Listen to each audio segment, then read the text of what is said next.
The blood on the flower petals wasn't supposed to be there. Alara Wynne stood frozen in the hallway of her apartment building, watching two men in expensive suits drag something heavy into 4B, the apartment of her mysterious neighbor, Dante Moretti.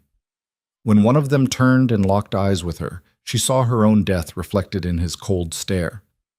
But then Dante appeared in the doorway, his dark gaze finding hers across the dim corridor, and something shifted in the air between them. She didn't know it yet, but those small acts of kindness, the notes, the umbrella, the gentle gestures, had just sealed her fate in a world where mercy was a weakness and love could get you killed.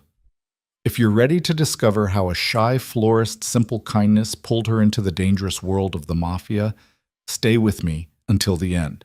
And don't forget to hit that like button and comment with your city so I can see how far this story travels. The first time Alara Wynne noticed the man in 4B, it was through the silence. She'd lived in the Belmore apartments for 3 years, long enough to know the rhythm of the building. Mrs. Chen's television news at 6 o'clock, the Garcia twins thundering up the stairs after school, Mr. Patterson's jazz records bleeding through the walls every Sunday morning. But apartment 4B, directly across from her own 4A, existed in a pocket of absolute quiet that seemed to absorb sound rather than create it. She'd seen him exactly 4 times in the first 2 months, always alone, always in dark clothing that made him look like a shadow passing through the fluorescent hallway lights. Tall, broad-shouldered, with black hair, and the kind of face that made you look away not because it was ugly, but because it was too carefully blank, too deliberately unremarkable in its beauty. He never made eye contact, never acknowledged her presence even when they stood at their respective doors, keys in hand, separated by 12 feet of faded carpet. Most people would have found his coldness off-putting. Alara found it heartbreaking. She couldn't explain why. Maybe it was the way he moved through the world like he was trying not to disturb it. Maybe it was the absolute absence of anything personal near his door. No welcome mat, no package deliveries, no signs that anyone cared whether he existed or not. Or maybe it was simpler than that. Alara had built her entire life around invisibility, around making herself small and unobtrusive, and she recognized a kindred spirit when she saw one. Even if this particular spirit looked like he could break her in half without breaking a sweat. "You're staring again," Mira said, nudging Alara with her elbow as they climbed the stairs together, grocery bags in hand. Mira lived on the 5th floor and had appointed herself Alara's unofficial best friend approximately 10 minutes after they'd met in the building's sad excuse for a laundry room. "I'm not staring," Alara protested, fumbling for her keys as they reached the 4th floor landing. "You are absolutely staring. You get this look on your face like you're trying to solve a particularly complicated puzzle." Mira shifted her bags to peer at 4B's door. "Though I'll admit, that man is definitely a puzzle. I've lived here for 5 years and I've never even heard him speak. What do you think he does?" "I don't know. Works nights, maybe? Or he's a vampire." Mira grinned. "That would explain the whole mysterious, deathly pale, never sees sunlight thing." Alara laughed despite herself. "He's not pale, and I've seen him during the day." "Oh, you've seen him during the day? How many times have you seen him, Alara?" "I'm not keeping count." "You're absolutely keeping count." They reached Alara's door and Mira set down her bags to give her a serious look. "Look, I'm all for you expanding your social circle beyond me and the flowers at that shop, but maybe start with someone who doesn't look like he murders people for a living?" The joke hit closer to truth than either of them knew. "I'm not trying to expand my social circle," Alara said, unlocking her door. I notice him, that's all." "You notice him the way a moth notices a flame right before it gets incinerated." "That's dramatic." "That's accurate." But Mira softened, reaching out to squeeze Alara's arm. "Just be careful, okay? I know you see the best in people, but some people don't have a best to see." After Mira left, Alara put away her groceries and tried not to think about the man across the hall. She made herself dinner, pasta, with the vegetables that were about to go bad, and settled on her threadbare couch with a book she'd been trying to finish for 3 weeks. But the words blurred on the page, and eventually she gave up, setting the book aside to stare at her small apartment. It wasn't much. A studio with a kitchenette that barely deserved the name. a bathroom where you could sit on the toilet and wash your hands in the sink simultaneously, and a main room that served as bedroom, living room, and dining room all at once. She'd tried to make it cozy, string lights across the ceiling, plants on every available surface. Her collection of secondhand books organized by color on the floating shelves she'd installed herself. But cozy couldn't disguise small, and small couldn't disguise alone. She'd been alone for so long now that she'd almost convinced herself she preferred it this way. After everything that had happened in her childhood, the raised voices, the broken promises, the eventual abandonment, solitude felt safer than connection. At least when you were alone, you controlled the silence. At least when you were alone, no one could decide you weren't worth staying for. Alara's gaze drifted to the window, to the city lights scattered across the darkness like fallen stars. Somewhere out there, people were living loud, messy, complicated lives.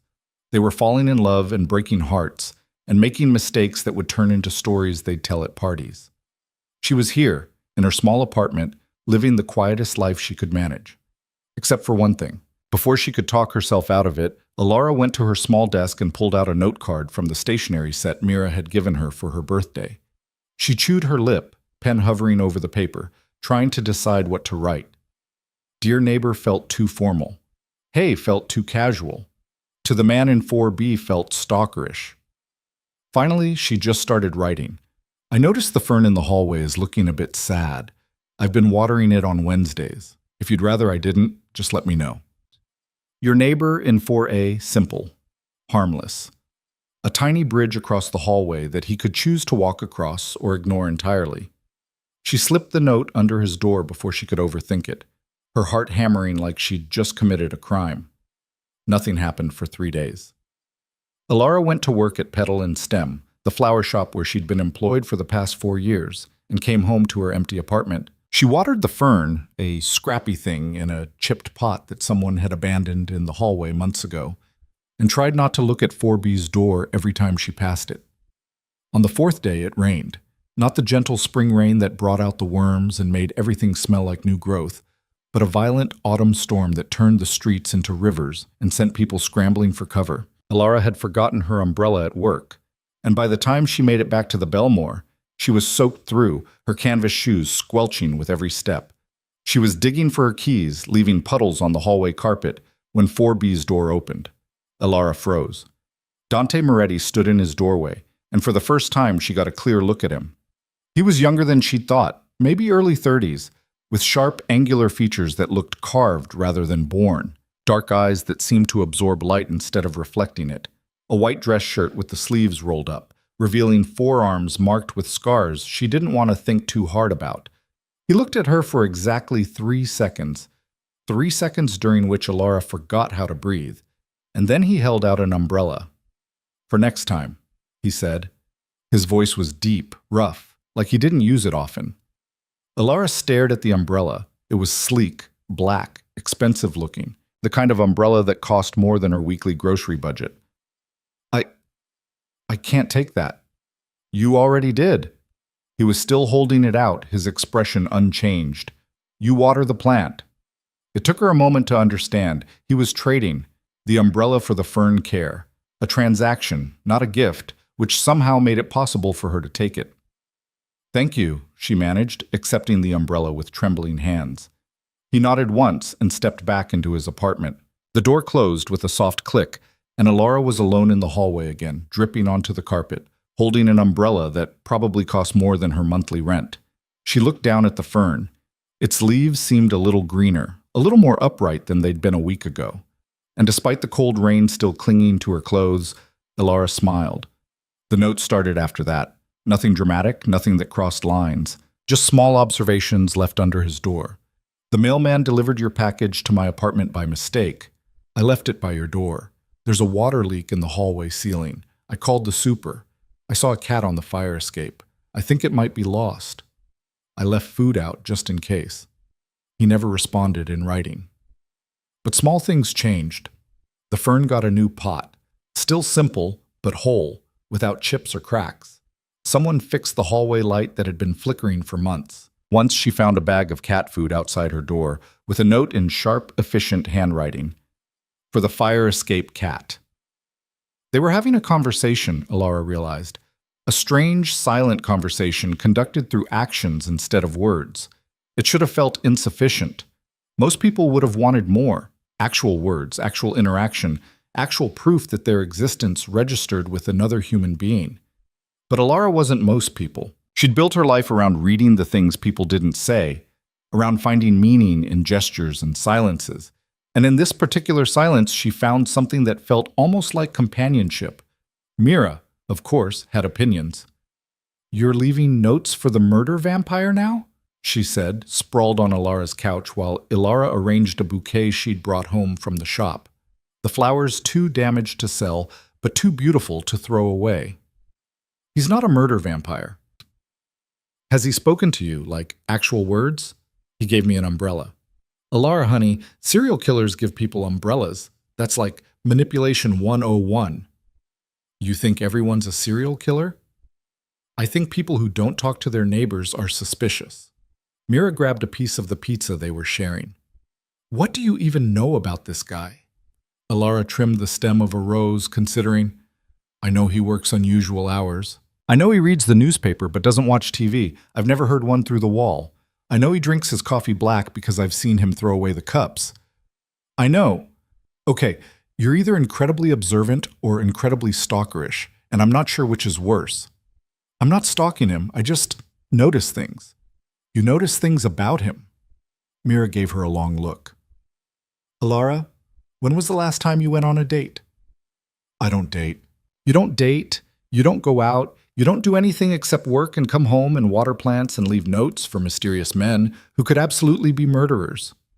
"Not everyone needs a loud life, Mira." "No, but everyone needs a life." Mira's voice gentled. "I just worry about you. You're so busy taking care of everyone else, the plants, the stray cats, the murder vampire's mail, that you forget to take care of yourself." "I'm fine." "You're lonely." The word hung in the air between them. Alara focused on the flowers, on the precise angle of each stem, on anything but the truth of what Mira had just said. "I'm not lonely," she finally said. "I'm just quiet." But late that night, after Mira had gone home, and the apartment settled into its familiar silence, Alara stood at her window and wondered if maybe Mira was right. Maybe there was a difference between choosing solitude and hiding from the world. Maybe all these small gestures, the notes, the watering, the careful maintenance of plants and stray cats and anything that needed tending, maybe they were just ways of reaching out without risking actual connection. Maybe she was just as alone as the man across the hall. She didn't leave a note the next day or the day after that. She told herself she was being sensible, that Mira's warning had sunk in, that getting emotionally invested in a neighbor's well-being was the first step toward something unhealthy. But on the third day, she came home to find something outside her door. A plant. A small succulent in a blue ceramic pot, the kind that didn't need much care but would thrive under attention. And underneath it, a note in that same sharp handwriting, "Thank you for the fern." 4B Ilara stood in the hallway, holding the succulent, and felt something crack open in her chest. It wasn't love. She wasn't naive enough to call it that.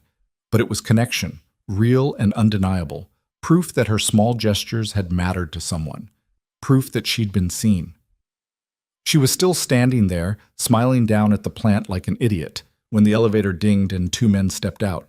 They were wrong immediately. Wrong in a way that set off every alarm bell Alara had spent her life learning to trust. Too well dressed for this building. Too alert, their eyes scanning the hallway like they were looking for something specific. When they spotted her, they smiled, and it was the kind of smile that made her skin crawl. "Excuse me, miss," the taller one said, approaching with that casual confidence that came from never being told no. "We're looking for apartment 4B. You know the guy who lives there?" Every instinct Alara had screamed at her to lie. I don't really know my neighbors." "Really?"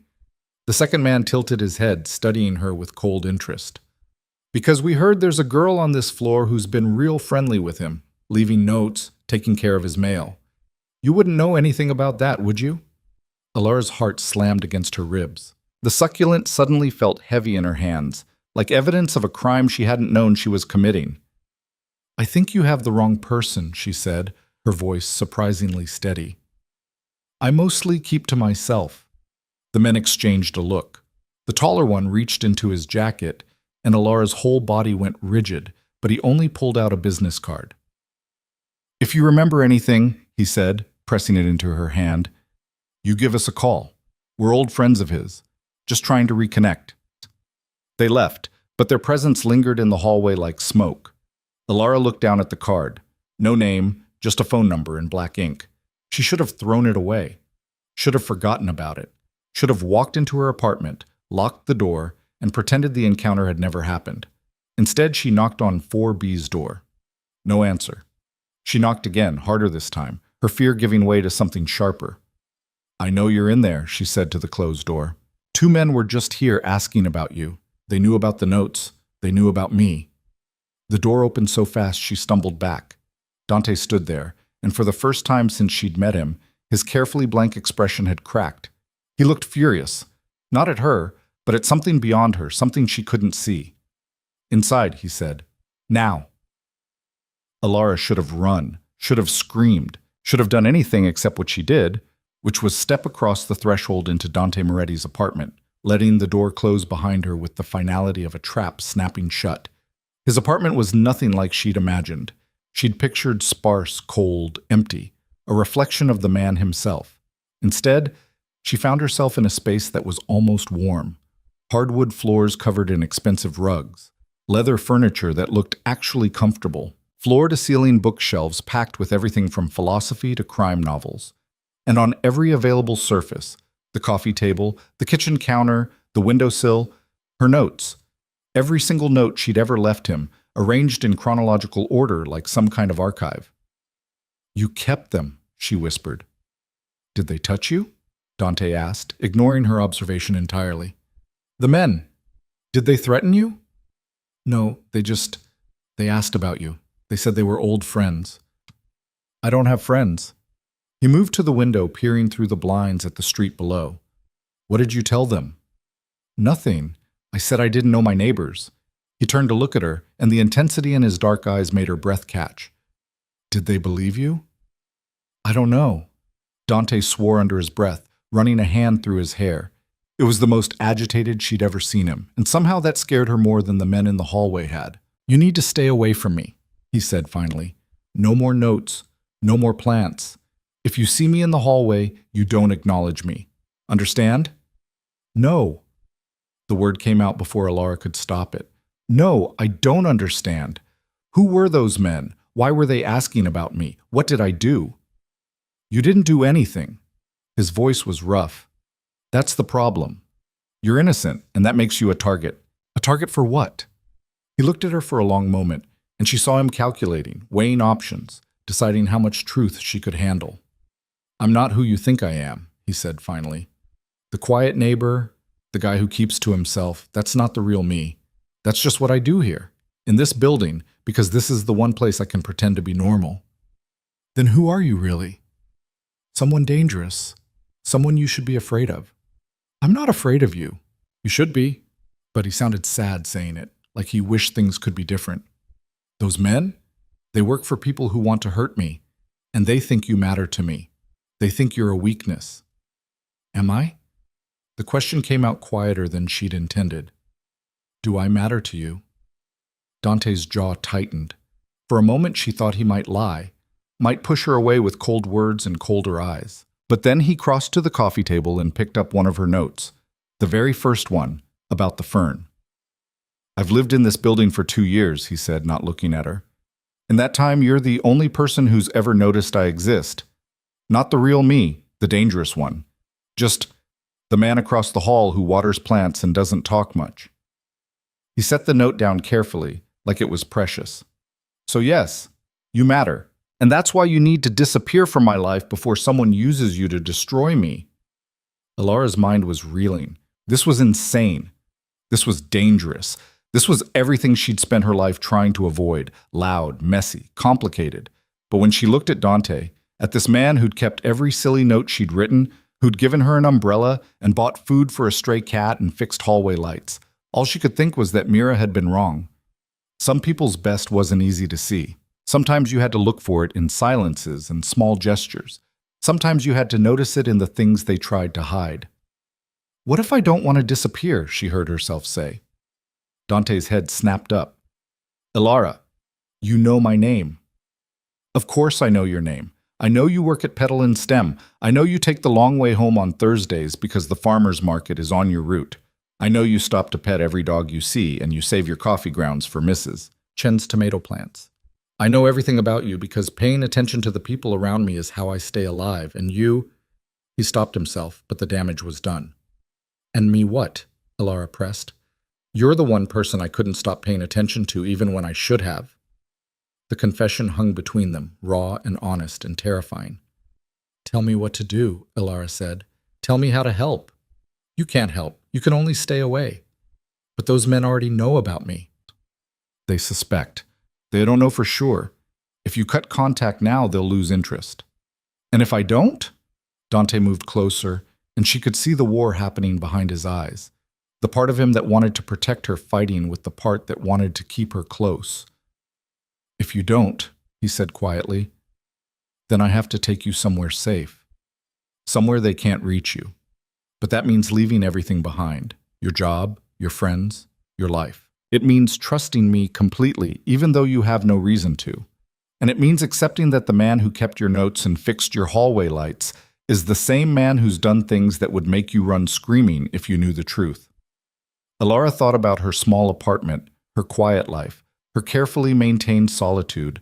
She thought about Mira's warnings and common sense, and all the reasons this was a terrible idea. Then she thought about the fern in the hallway, growing greener under shared care. She thought about notes kept like treasures and umbrellas offered in rain, and all the small ways they'd been building something together without either of them admitting it. How long do I have to decide? She asked. Hours? Maybe less. Dante's phone buzzed, and his face darkened as he checked it. They're watching the building. If you leave alone, they'll follow you. If you leave with me— He trailed off, but the implication was clear. If she left with him, there was no going back. Ilara looked around the apartment one more time, at the notes, the books, the careful evidence of a man trying to be human in whatever moments he could steal. Then she looked at Dante himself, at this dangerous, lonely man who'd somehow become the most important person in her quiet life. I need to pack, she said. Dante's eyes widened. Ilara, you don't understand what you're— I understand perfectly. She was surprised by how calm she sounded. I understand that I've spent my whole life choosing safety over connection. I understand that those men already made me a target just for being kind to you. And I understand that I'd rather take my chances with the devil I've been leaving notes for than spend the rest of my life wondering what would have happened if I'd been brave enough to cross the hallway. For the first time since she'd met him, Dante Moretti smiled. It was small, barely there, but it transformed his entire face. You have 20 minutes, he said. Pack light, no phone, no electronics, nothing they can trace. Ilara nodded and turned toward the door, then stopped. Dante? Yeah? When this is over, when it's safe, will you tell me your real story? Not the quiet neighbor version. The truth. He looked at her for a long moment. If you still want to know it when this is over, yes. I'll tell you everything. It wasn't a promise of safety. It wasn't even a promise of survival. But it was honest, and somehow that was enough. Ilara went back to her apartment and packed a bag with shaking hands. Clothes, toiletries, the succulent he'd given her because leaving it felt like leaving part of him behind. She wrote a note for Mira. Had to leave town for a family emergency. I'll call when I can. And knew her friend would see right through the lie, but wouldn't be able to do anything about it. Then she took one last look at her small, safe life and walked across the hallway. Dante was waiting, a go-bag already slung over his shoulder. He took her overnight bag without a word and led her to the fire escape instead of the elevator. They're watching the front, he explained quietly. We go down the back, through the basement, out through the old delivery entrance. My car is 2 blocks away. You had this planned.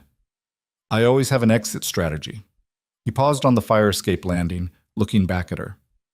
Last chance, Ilara. You can still walk away. She thought about the blood on the flower petals she'd seen in her opening vision, about danger and darkness, and all the reasons this was insane. Then she thought about a man who kept notes like treasures and cared for ferns in empty hallways. I'm not walking away, she said. Not from you. Something fierce and possessive flashed in Dante's eyes. Then stay close and do exactly what I say. Can you do that? Yes. They descended into the darkness together, leaving behind the life Alara had built from silence and safety. She didn't know what waited for her in Dante's world.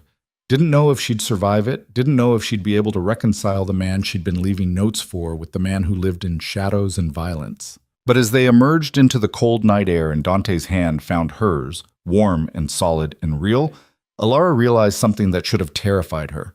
For the first time in her carefully quiet life, she felt completely, dangerously, beautifully alive. The car was a black sedan, nondescript and forgettable, parked exactly where Dante said it would be.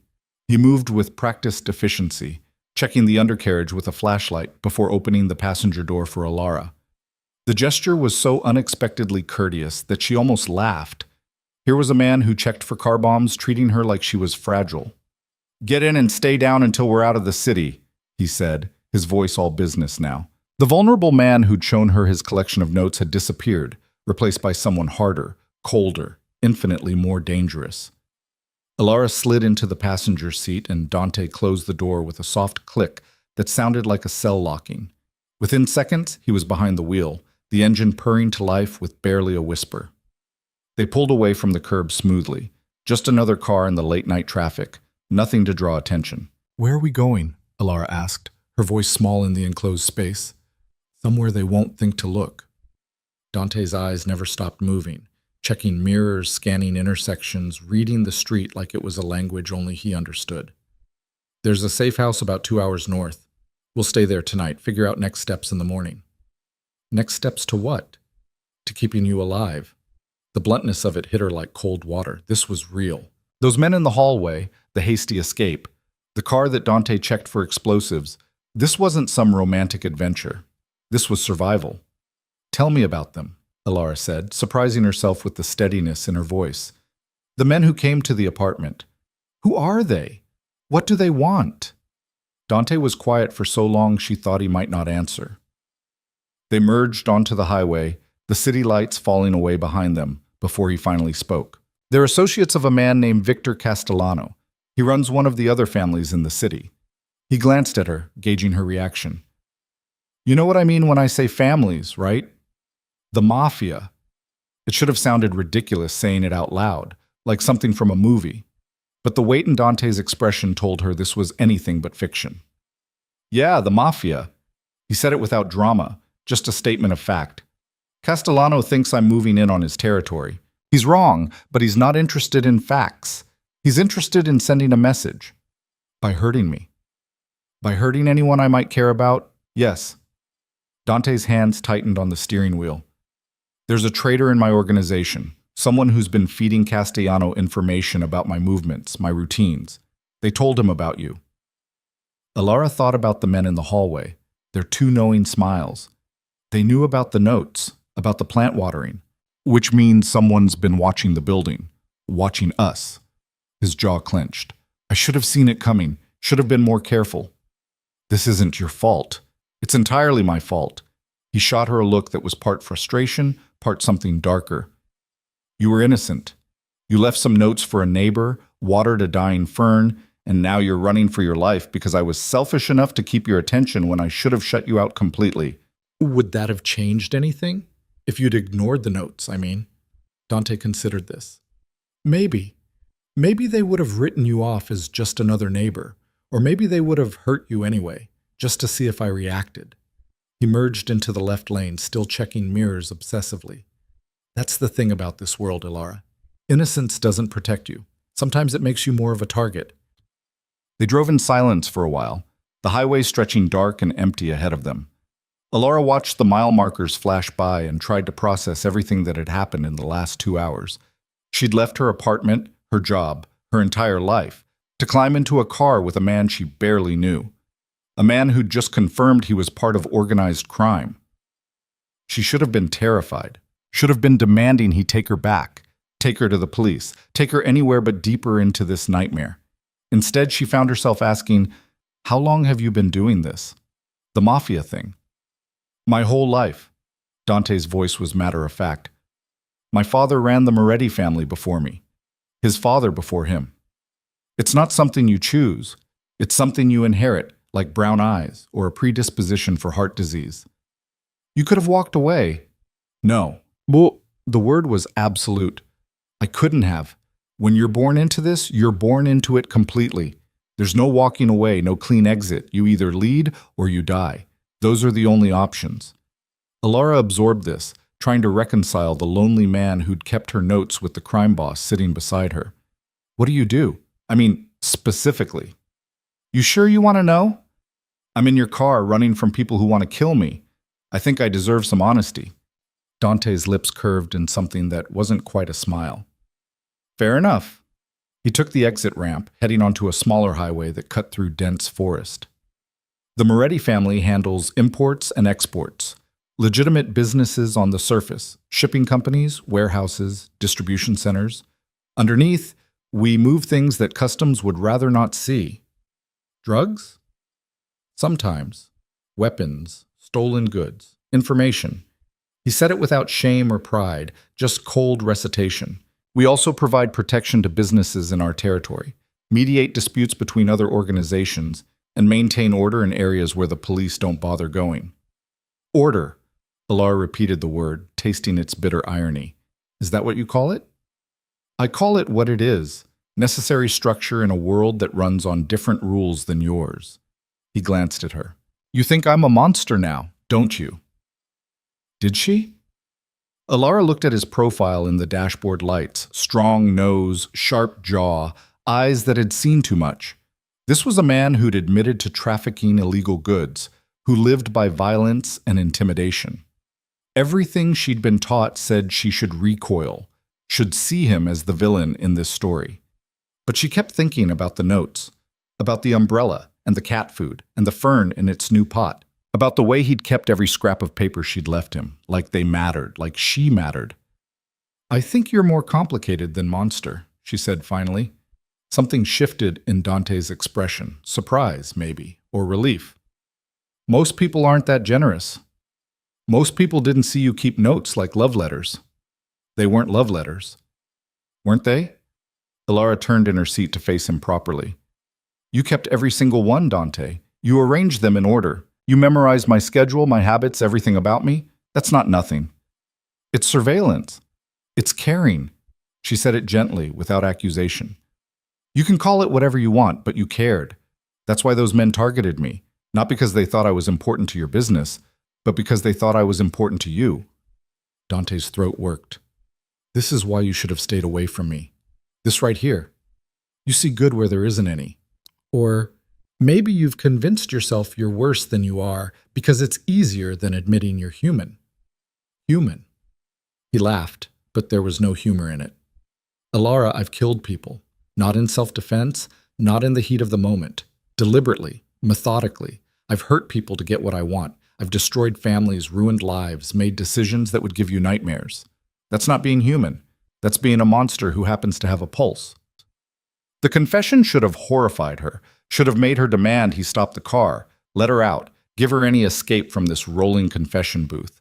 But Alara had spent her whole life reading people, understanding what they didn't say, seeing the truth beneath the performance.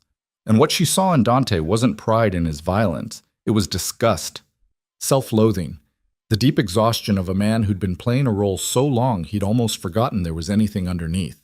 Why did you keep the notes? She asked quietly. What? The notes. If you're this terrible person, this complete monster, why keep them? Why not throw them away? Dante didn't answer for a long time. They turned onto a narrow road, trees pressing close on either side, headlights cutting through absolute darkness. Finally, he said, because they were the only proof I had that someone could look at me and see anything worth caring about. The raw honesty of it stole her breath. Dante, we're here. He pulled up to a small cabin set back from the road, so hidden by trees it was almost invisible. No lights, no signs of life, just a structure that looked like it had been abandoned for years. But when Dante killed the engine and got out, he moved with the confidence of someone who knew exactly where he was. Alara followed him up the creaking porch steps, her overnight bag clutched in her hands like a talisman. Dante unlocked the door with a key from his pocket and gestured her inside. It's not much, he said, flipping a switch that brought weak light from a single overhead bulb. "But it's clean and it's off the grid. No one knows about this place except me." The cabin was sparse. One main room with a kitchenette, a bedroom visible through an open door, a bathroom barely bigger than a closet. But it was neat, dust-free, stocked with supplies like someone had been maintaining it regularly. "You come here often?" Elara asked, setting her bag on the worn couch. "Sometimes, when I need to think." Dante locked the door behind them and engaged 2 additional deadbolts. "There's food in the pantry, clean water, everything you need. The bedroom's yours. I'll take the couch." "You don't have to." "Yes, I do." His voice was firm. "You're here because of me. "The least I can do is let you have some privacy." Elara nodded, too exhausted to argue. The adrenaline that had been keeping her upright was starting to fade, leaving behind a bone-deep weariness that made her limbs feel heavy.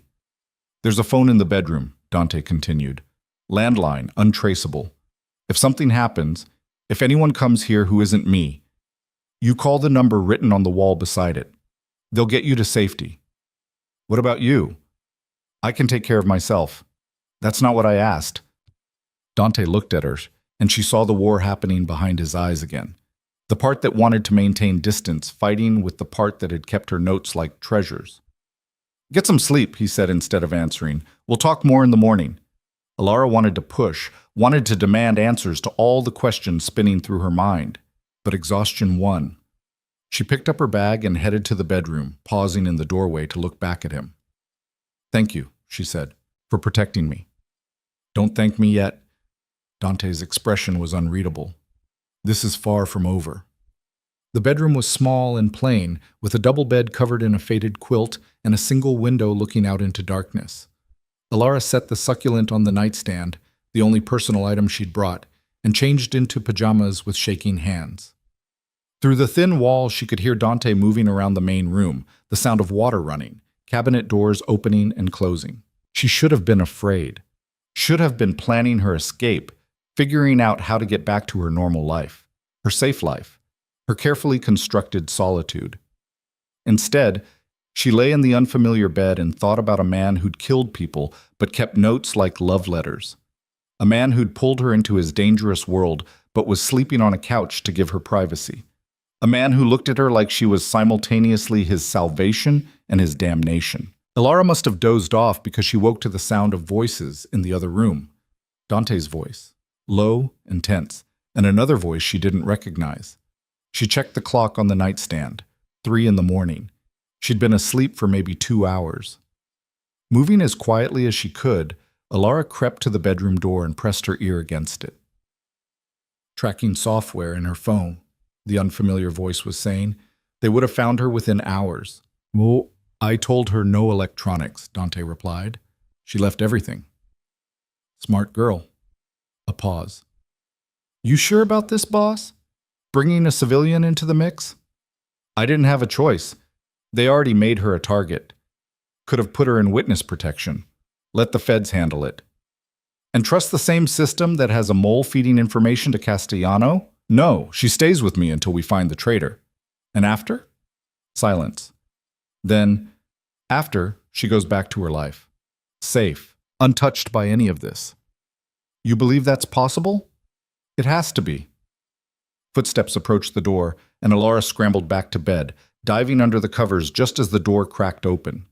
Dante's silhouette filled the doorway, backlit by the weak light from the main room. He stood there for a long moment, just watching her pretend to sleep, and she wondered if he could tell she was faking. Finally, he pulled the door closed with a soft click. Elara lay in the darkness, processing what she'd overheard. Dante had a plan. He was going to find the traitor, neutralize the threat, and send her back to her normal life like none of this had ever happened. Like she could just forget about the man across the hall who'd kept her notes. Like she could go back to her quiet, careful existence and pretend she hadn't seen the desperate loneliness in his eyes. Like she could unlearn the truth that had been growing in her chest since the moment she'd stepped into his apartment. She didn't want to go back. Not to the silence, not to the safety, not to a life where she went through the motions but never truly felt anything. Morning came too quickly.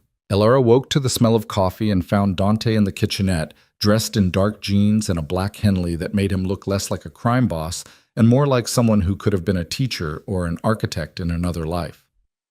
"Sleep okay?" he asked, pouring her a cup without asking if she wanted one. "Well enough." Elara accepted the coffee gratefully. "I heard voices last night." Dante's expression didn't change. "Marco, one of my men. He brought supplies, checked in on the situation. He called me a civilian. You are a civilian. And you're planning to send me back to my life when this is over." Dante set down his coffee cup carefully. "You were listening." "The walls are thin." Elara held his gaze. "Is that really what you want? To send me away? What I want is irrelevant. What's safe for you is all that matters." "I'm not asking what's safe. I'm asking what you want." The question hung between them, heavy with implications neither of them was quite ready to name. Dante looked away first, staring out the window at the morning gray forest. "I want you alive and whole and far away from the poison I carry," he said finally. "I want you to go back to your flowers and your quiet life and your small kindnesses that make the world less ugly. I want you to forget you ever left notes for the monster across the hall." That's a lot of wants for someone who says what he wants is irrelevant. Despite everything, Dante's lips twitched. "You're stubborn." "I'm honest." Elara moved to stand beside him at the window. "You keep trying to make yourself into this one-dimensional villain, but I've seen too much to believe it. The man who kept my notes isn't the same man who thinks he's beyond redemption. Maybe they're the same man. Maybe that's the problem. Or maybe you've been alone so long you've forgotten how to let anyone see you as human." Dante turned to face her fully, and the intensity in his dark eyes made her breath catch. "You have no idea what you're talking about." "Then explain it to me. You promised you'd tell me the truth if I still wanted to know it." "That was before..." "Before what? Before I saw your apartment? Before I got in your car? Before I chose to trust you instead of running?" Elara set down her coffee cup with more force than necessary. "I'm here, Dante. I'm in this, whether you like it or not. So stop trying to protect me from the truth and just tell me." For a moment she thought he might refuse. Then something in him seemed to crack, and he nodded. "Okay," he said quietly. "Okay. But don't say I didn't warn you." They sat on the worn couch, and Dante told her everything. He told her about growing up in a world where violence was currency and loyalty was the only virtue that mattered. About watching his father rule with an iron fist, admired and feared in equal measure. About learning at 12 years old that the family business wasn't import-export, but something far darker. About the first time he'd seen someone die. The first time he'd pulled a trigger himself. The way each act of violence chipped away another piece of his humanity until he wasn't sure what was left. He told her about inheriting the empire at 25 when his father had a heart attack. About the enemies who'd thought a young boss would be easy to overthrow. About the brutality he'd employed to prove them wrong. About the decisions he'd made that haunted him. The orders he'd given that he couldn't take back.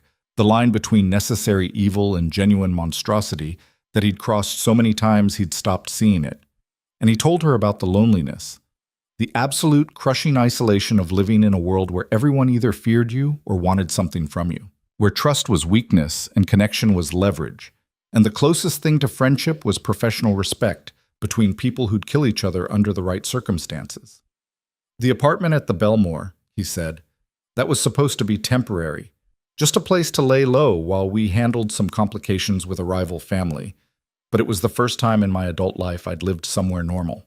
Somewhere people didn't know who I was. Somewhere I could pretend, even for a few hours, that I was just a guy with a job and a life and a future that didn't end in blood."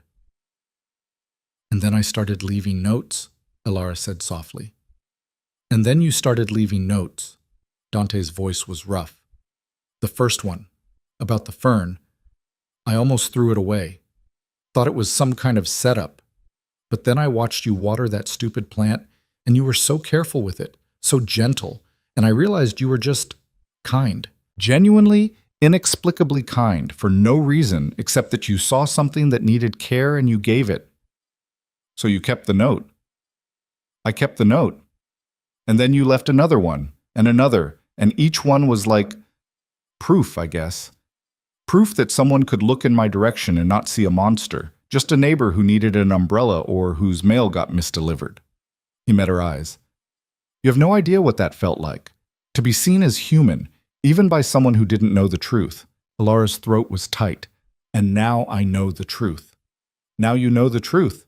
Dante's expression was carefully neutral, braced for her rejection. So go ahead. Tell me what you're thinking. Tell me you want to go home, that you made a mistake, that you can't look at me the same way knowing what I've done.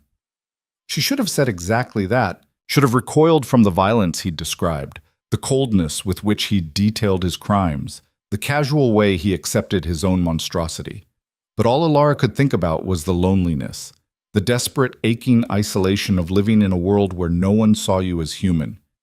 She knew that feeling, had lived it herself in her own quiet way, building walls around her heart and calling it safety. I'm thinking, she said slowly, that you're right. I don't know your world. I don't understand the choices you've had to make or the violence you've lived with. But I do know loneliness. And I know what it's like to build your whole life around not being seen because being visible feels too dangerous. It's not the same. No, it's not. Your danger is real and physical. Mine was emotional. But the result is the same, isn't it? We're both hiding. We're both alone. We're both so used to protecting ourselves that we've forgotten what it feels like to be actually connected to another person. Dante stared at her. You're not alone. You have Mira, your job, your whole life. I have acquaintances and routines. That's not the same as connection. Alara leaned forward, needing him to understand. You kept my notes because they made you feel seen. I left those notes because taking care of that fern, leaving you small gestures of kindness, it was the closest I could get to connection without risking anything real. We're both lonely, Dante. We're just lonely in different ways. The silence that followed was profound. Outside, birds called to each other in the morning light, oblivious to the tension inside the cabin. What are you saying? Dante asked finally. I'm saying I don't want to go back. Not yet. Lara's heart was pounding, but she forced herself to keep going. I'm saying that yes, you're dangerous, and yes, you've done terrible things, but you're also the person who kept every note I ever wrote you. And maybe that matters more than it should, but it matters to me. Alara, I'm not asking for promises or forever or anything we can't deliver, she interrupted. I'm just asking to stay, to help you find this traitor, to see where this goes without running away because it's scary. Dante shook his head slowly. You have no idea what you're asking for. Then show me. The words came out as a challenge. Stop trying to protect me from yourself and just show me who you really are. All of it. The darkness and the violence and whatever else you think will make me run. Because I'm tired of living in safety, Dante. I'm tired of choosing invisibility over existence. Something dangerous flickered in Dante's eyes. Hope, maybe. Or hunger. Or both. If you stay, you follow my rules. You do exactly what I say when I say it. No questions, no hesitation. Your safety is non-negotiable. Agreed. And if I tell you to run, to leave, to save yourself, you do it. Even if it means leaving me behind. Those are the terms, Alara. Take them or go back to the city now. She wanted to argue, wanted to tell him she wouldn't abandon him no matter what he ordered. But she could see the iron determination in his expression, the absolute refusal to bend on this point. If she wanted to stay, she had to give him this. Okay, she said. Okay, I promise. Dante searched her face, looking for cracks in her resolve. Whatever he found there must have satisfied him because he nodded slowly. Then welcome to my world, he said. Try not to die in it. The plan, as Dante explained it over the next several hours, was both brilliant and terrifying in its simplicity. They would return to the city, but not to hiding.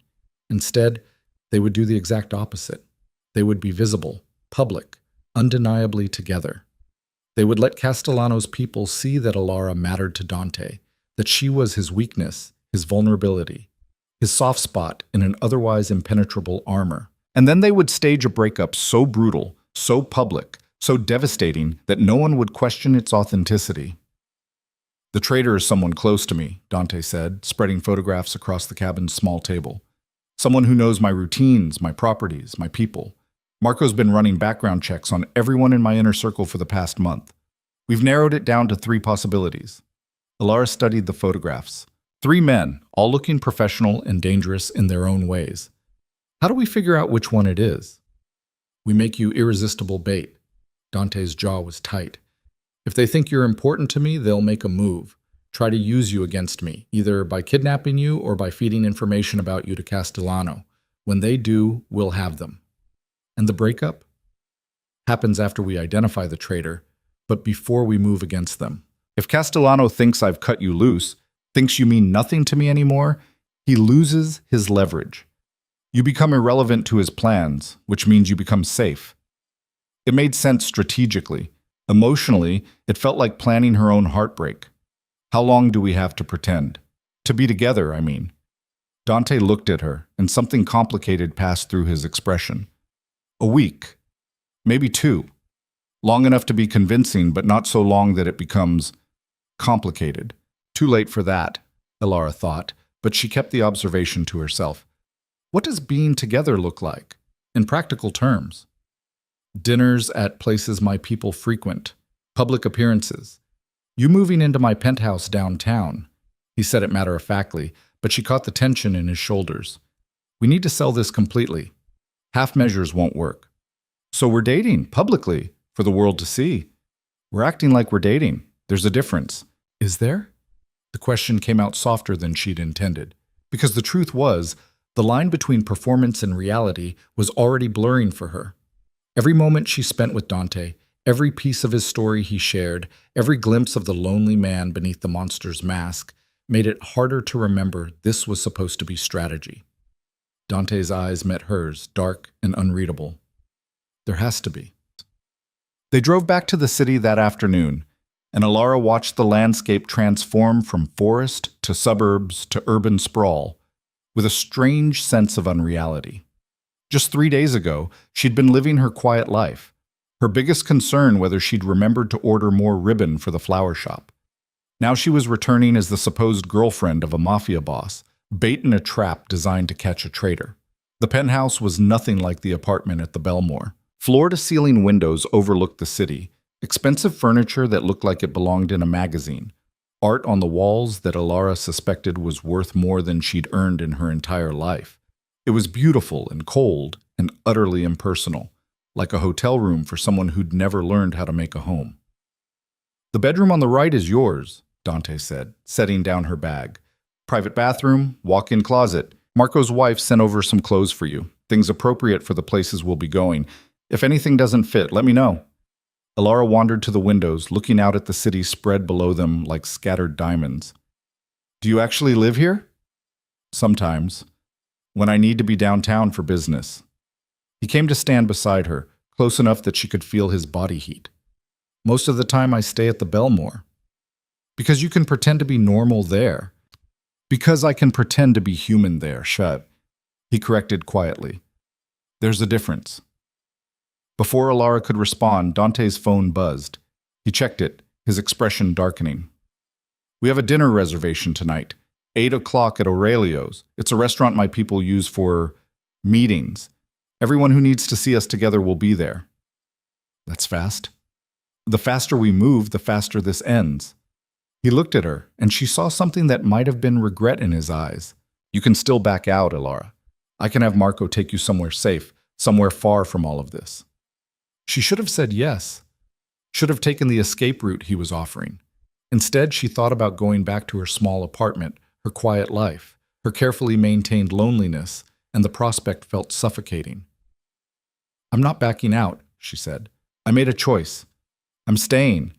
Something fierce flashed in Dante's expression, there and gone so quickly she almost missed it. Then you should start getting ready. We leave in 3 hours. The dress Marco's wife had sent was midnight blue, simple but elegant, cut to skim rather than cling. Elara stared at herself in the mirror and barely recognized the woman looking back. She'd pulled her hair up, applied makeup with a hand that only trembled slightly, put on heels that made her 3 inches taller and considerably less stable. She looked like someone who belonged in Dante's world. Someone confident and put together and entirely unlike the shy florist who left notes for her neighbor. When she emerged from the bedroom, Dante was waiting in the living room, and the look on his face when he saw her made her breath catch. He'd changed into a dark suit that emphasized his broad shoulders and made him look every inch the dangerous man he was. But it was the way he looked at her, like she'd stolen the air from his lungs, that made her pulse race. You look... He stopped himself, jaw tightening. You look perfect. They'll believe it. They, not we.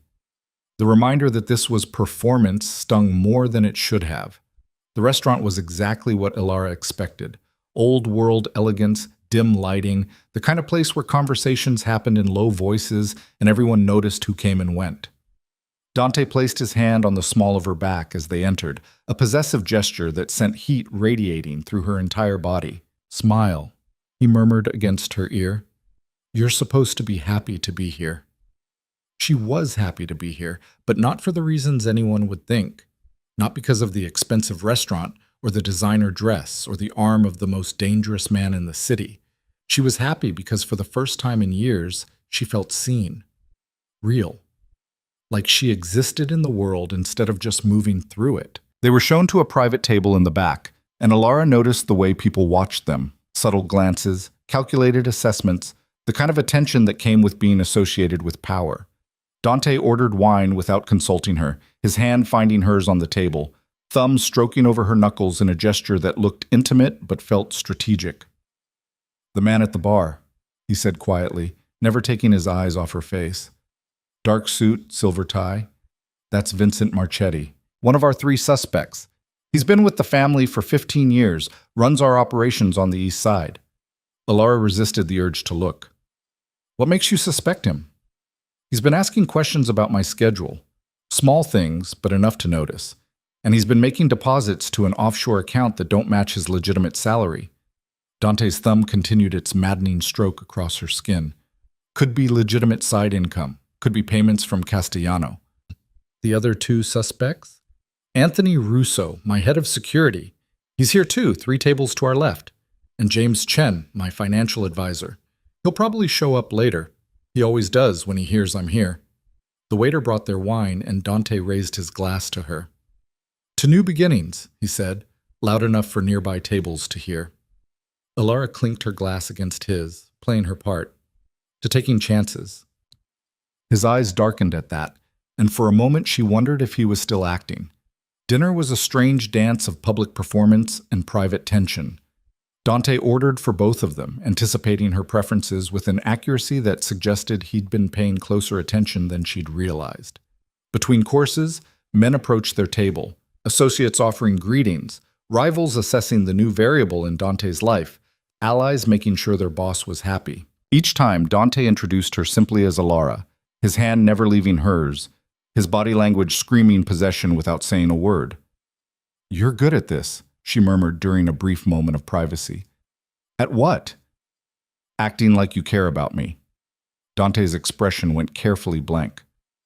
Who says I'm acting? The question hung between them, dangerous and electric. Before Ilara could respond, a new man approached their table, tall, handsome, with the kind of smooth charm that immediately set her on edge. Dante, the man said warmly, I heard you were here, wanted to pay my respects. Victor, Dante's voice was cold as winter. I'm surprised to see you on this side of town. Victor Castellano. Ilara recognized the name from their earlier conversation. The rival boss, the man whose associates had come to her building looking for leverage. He smiled at her like they were old friends. And who is this lovely creature? He asked, his gaze sliding over her in a way that made her skin crawl. No one you need to know about, Dante said, his grip on Ilara's hand tightening protectively. Come now, Dante. We're all friends here. Castellano pulled out a chair and sat down uninvited. I'm Victor Castellano, and you are? Leaving, Ilara said, surprising herself with the steel in her voice. We were just finishing our meal. Castellano's smile widened. Spirit. I like that. Tell me, what's a woman like you doing with a man like Dante? Don't you know what he is? I know exactly what he is. Ilara met his eyes steadily, channeling every ounce of courage she possessed. The question is, do you know what I am? Something flickered in Castellano's expression. Respect, maybe, or calculation. Enlighten me. Someone who doesn't appreciate interruptions during dinner. She stood, and Dante rose with her, his hand moving to the small of her back. It was nice meeting you, Mr. Castellano. I hope we don't have to do it again. They left the restaurant with Dante radiating tension like a live wire. He handed the valet his ticket, then turned to her with an expression she couldn't quite read. "That was either incredibly brave or incredibly stupid," he said. "Maybe both." Alara was shaking now that the adrenaline was fading. "Was that okay? I didn't blow the plan, did I?" Dante pulled her close, his arms coming around her in a gesture that felt less like performance and more like relief. "You were perfect," he murmured against her hair. "Absolutely perfect." The valet brought the car, and they drove back to the penthouse in charged silence. Alara kept replaying the evening in her mind, the weight of Dante's hand on hers, the way he'd looked at her across the dinner table, the protective fury in his eyes when Castellano had approached. How much of it had been real? How much had been for show? "That thing you said to Castellano," Dante said as they rode the elevator up to the penthouse. "About knowing what I am, did you mean it?" "Which part?" "That you know, that you understand what I am and you're here anyway." Alara looked at him, at this dangerous, lonely man who'd kept her notes like treasures. "Yes, I meant it." The elevator doors opened and Dante ushered her into the penthouse. But instead of heading to his own room, he poured them both a drink, something amber and expensive that burned going down. "I need to tell you something," he said, handing her the glass. "About the plan." Dread curled in Alara's stomach. "What about it?" "The breakup. When we stage it." Dante set down his glass with careful precision. "It has to be brutal, public, the kind of thing that leaves no doubt that you mean nothing to me anymore." "I understand." "I don't think you do." He ran a hand through his hair, the gesture betraying his agitation. "I'm going to say things to you, Alara. Terrible things. Things designed to humiliate you, to make you look weak, to convince everyone watching that you are nothing but a temporary distraction. Dante, and you have to sell it. You have to look devastated, heartbroken, destroyed. Because if Castellano suspects for even a second that we're still connected, that I still care what happens to you, you'll never be safe." The reality of what he was describing hit her like cold water. "When?" "Soon. Marco thinks he's close to identifying the traitor. Once we know who it is, we move." He looked at her with something that might have been pain. "I need to know you can do this. That you can stand in front of me while I tear you apart and not break character." Could she? Could she stand there while Dante said terrible things, while he rejected her publicly, while he confirmed every fear she'd ever had about not being worth keeping? "I can do it," she heard herself say. "Whatever you need me to do. Even if it destroys whatever this is between us." There it was. The acknowledgement that there was something between them, something beyond strategy and survival. Alara set down her glass and moved closer to him, close enough to see the war in his dark eyes. "What is this between us, Dante?" "I don't know." His voice was rough. "I don't know what to call it or how to name it or whether it's even real. All I know is that I kept your notes because they made me feel human. And now you're here, in my world, in my home, and every moment I spend with you makes it harder to remember why I'm supposed to let you go." Alara's breath caught. "Then don't let me go." "I have to. For your safety, I have to." He reached up, his hand cupping her face with a gentleness that contradicted everything he was. "But before I do, before we stage that breakup and end whatever this is, I need you to know something." "What?" "That if I were a different man in a different life, I would keep you. I would keep every note, every smile, every moment of kindness you ever showed me, and I would build something real around them. Something that didn't involve danger or deception, or plans that require me to break your heart to keep you safe." Tears burned in Alara's eyes. "Dante." He kissed her. It wasn't gentle or tentative or questioning. It was desperate and hungry and absolutely real, his hands tangling in her hair, her body pressed against his like she could somehow get closer than physics allowed. This was the man beneath the mask, the lonely soul who'd kept her notes, the human being who'd been pretending to be a monster for so long he'd almost believed it himself. When they finally broke apart, both breathing hard, Dante rested his forehead against hers. "That wasn't part of the plan," he said roughly. "I know. We shouldn't. I know. But I can't." He kissed her again, softer this time, but no less intense. I can't pretend anymore that this is just strategy, that you're just bait, that I'm just protecting an innocent civilian. Then don't pretend. Alara's hands fisted in his shirt. Just for tonight, don't pretend. Be whoever you actually are, and I'll do the same, and we'll deal with the consequences tomorrow. She saw the moment he decided to stop fighting, saw the walls come down, the careful control slip away. The monster mask finally cracked to reveal the man underneath. And when he kissed her again, leading her toward his bedroom instead of hers, Alara knew she was crossing a line she couldn't uncross.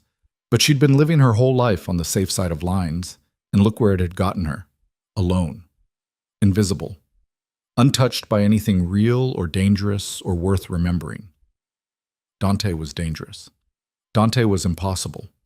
Dante was everything she shouldn't want. But he was also the man who'd kept her notes like love letters, who'd pulled her into his world to protect her, who looked at her like she was something precious in a life that had taught him nothing was sacred. So she crossed the line. She let him pull her into his bedroom, into his bed, into his arms with a fierceness that felt like falling and flying simultaneously. And in the darkness of the penthouse, with the city lights scattered below them like fallen stars, Alara and Dante stopped pretending. They had until morning to be real, until the plan resumed and the performance continued, and they had to remember why being together was the most dangerous thing either of them could do. But for these stolen hours, they were just two lonely people who'd found each other across a hallway and refused to let go, even though holding on might destroy them both. The morning came too soon, reality reasserting itself with the harsh light of day. Alara woke in Dante's arms, his body warm against hers, and for a moment let herself pretend this was normal, that she woke up like this every day, that the man holding her was just a man, and she was just a woman, and love was simple instead of impossible.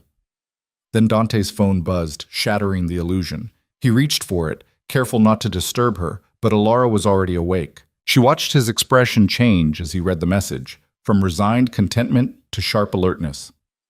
"What is it?" she asked. "Marco." He found something. Dante sat up, already shifting back into the crime boss she'd first glimpsed in the hallway of the Belmore. "We need to meet him. Now." They dressed quickly, the intimacy of the night before giving way to the cold reality of what they were actually doing. Dante handed her coffee, kissed her forehead with a tenderness that made her chest ache, and led her down to the car. Marco was waiting at a warehouse on the outskirts of the city, his expression grim. He nodded to Alara but directed his words to Dante. "It's Russo," he said without preamble. "Anthony Russo, your head of security." Dante's face went completely blank, which Alara had learned meant he was feeling too much to show any of it. "You're certain?" "Intercepted communications. Bank transfers. He's been feeding Castellano information for the past 6 months." Marco pulled out a tablet, showing them evidence that looked damning even to Alara's untrained eye. "He's the one who told them about her, about the notes, the building, everything." "Where is he now?" "Your penthouse." "He doesn't know we know. He's waiting for your call about tonight's security detail." Dante was quiet for a long moment, processing. Then he turned to Alara, and the look in his eyes was absolutely cold. "Change of plans. We move now. Today." "The breakup?" she asked, her stomach dropping. "The breakup." He cupped her face, and despite everything, his touch was gentle. "I'm sorry. I know we thought we'd have more time, but if Russo knows we're on to him, he'll bolt. We need to neutralize him first, and that means making Castellano think you're worthless to me immediately." "Where?" "Your flower shop. Public, emotional, witnessed by people who'll spread the story." Dante's thumb stroked over her cheekbone. "I need you to trust me. What I'm about to do, what I'm about to say, none of it is real. Do you understand?" Alara nodded, not trusting her voice. "Say it. Tell me you understand." "I understand. None of it is real." But even as she said the words, she wondered if she believed them.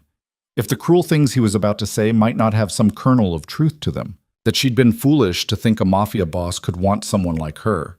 That last night had been pity or strategy or anything except what it had felt like in the moment. Dante seemed to read her thoughts.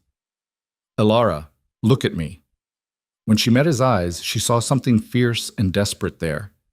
"Every terrible thing I'm about to say is a lie. Every word designed to push you away is the opposite of what I want. Remember that. No matter what happens, remember that." Then he kissed her, hard and possessive and absolutely real, before pulling away and transforming back into the cold, dangerous man the world expected him to be. The flower shop looked exactly as Alara had left it. The same cheerful window display, the same faded awning, the same bell that chimed when they walked through the door. Her coworker, Sarah, looked up in surprise. "Alara? Oh my gosh, are you okay? You just disappeared and Mira said something about a family emergency and—" She stopped, noticing Dante. "Who's this?" "We need the shop," Dante said, his voice allowing no argument. "Close it, now." Sarah looked at Alara, confused and a little frightened. Alara forced a smile. "It's okay, Sarah, just close up and take an early lunch. I'll explain everything later."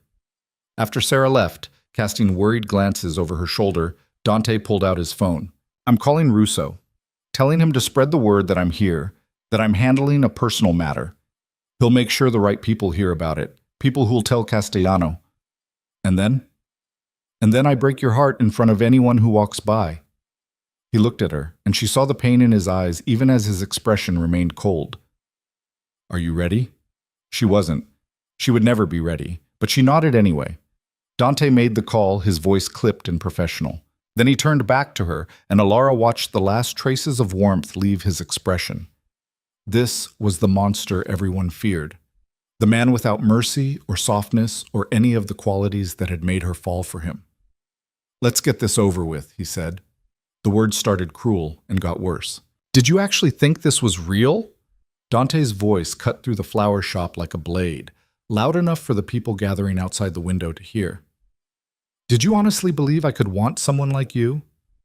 Alara stood frozen between the counter and a display of roses, watching this man she'd given herself to transform into someone she didn't recognize. His face was twisted with contempt, his eyes cold as winter, and even though she knew it was performance, the words still landed like blows. "Dante, please." She made her voice small, broken, playing the part he needed her to play. "Please what? Please pretend for a few more days that you're anything more than a distraction?" He laughed, and the sound was cruel. "You were convenient, Alara, a naive little florist who looked at me like I was human. Do you know how rare that is? How easy it was to use?" Through the window, she could see shadows gathering. People stopping on the sidewalk, phones out, capturing every moment. This was working exactly as planned. The breakup would be documented, shared, spread through the networks that fed information to Castellano. By tonight, everyone would know that Dante Moretti had discarded the woman they'd thought mattered to him. "I trusted you." Alara let tears gather in her eyes, not entirely manufactured, because even though she knew this was strategy, even though he'd warned her, the cruelty still hurt. "You said you kept my notes. You said they mattered." "They were paper, Alara. Just paper." Dante moved closer, his presence dominating the small space. "Did you really think some silly notes about ferns and umbrellas meant something to me? I kept them because they were useful. Because I knew eventually I might need someone innocent and trusting, and you'd already proven you were both." Someone outside gasped. Alara recognized Mrs. Chen from her building, her hand pressed to her mouth in shock. Perfect. The story would spread through the Belmore by evening, confirming that the quiet neighbor in 4B was exactly the monster everyone suspected. "You're lying," Alara forced her voice to shake. "Last night, you said—" "Last night I said what you needed to hear to keep you compliant." Dante's expression was absolutely flat. "You think you're the first woman I've manipulated? The first one to mistake strategy for affection?" He picked up a vase of lilies, examined it with cold disinterest, then set it down hard enough to make the water slosh. "You were a job, Alara, a way to draw out a traitor, and now that you've served your purpose, I'm done with you." The cruelty was breathtaking in its precision. Every word calculated to wound, every gesture designed to humiliate. Alara knew she should feel relief. This was working. The plan was succeeding. Soon she'd be safe from Castellano's interest. But all she could feel was the terrible weight of those words, the way they echoed every fear she'd ever had about not being worth keeping. "Get out." She said it quietly at first, then louder. "Get out of my shop." "Gladly." Dante headed for the door, then turned back. "One more thing. Those notes you left? I burned them this morning, every single one. They were cluttering up space I needed for things that actually matter. He left without looking back, the bell chiming cheerfully above the door, utterly oblivious to the destruction it had just witnessed. Through the window, Elara watched him climb into his car and drive away, and she let herself collapse against the counter, shaking with real tears now. The performance was over. The breakup was complete. And even though she knew it was fake, even though Dante had warned her, even though every terrible word had been a lie, Elara felt like something essential inside her had cracked. Sarah came running in moments later, her lunch clearly abandoned. "Oh, honey, oh no, what happened? Who was that man? Are you okay?" Elara let herself be held, let Sarah make sympathetic sounds, let the story spread exactly as they'd planned. The shy florist and the cruel stranger, the innocent girl who'd been used and discarded, the cautionary tale that would be repeated in hushed voices for weeks. By the time Mira arrived, breathless and furious, Elara had composed herself enough to send Sarah home and lock the shop door.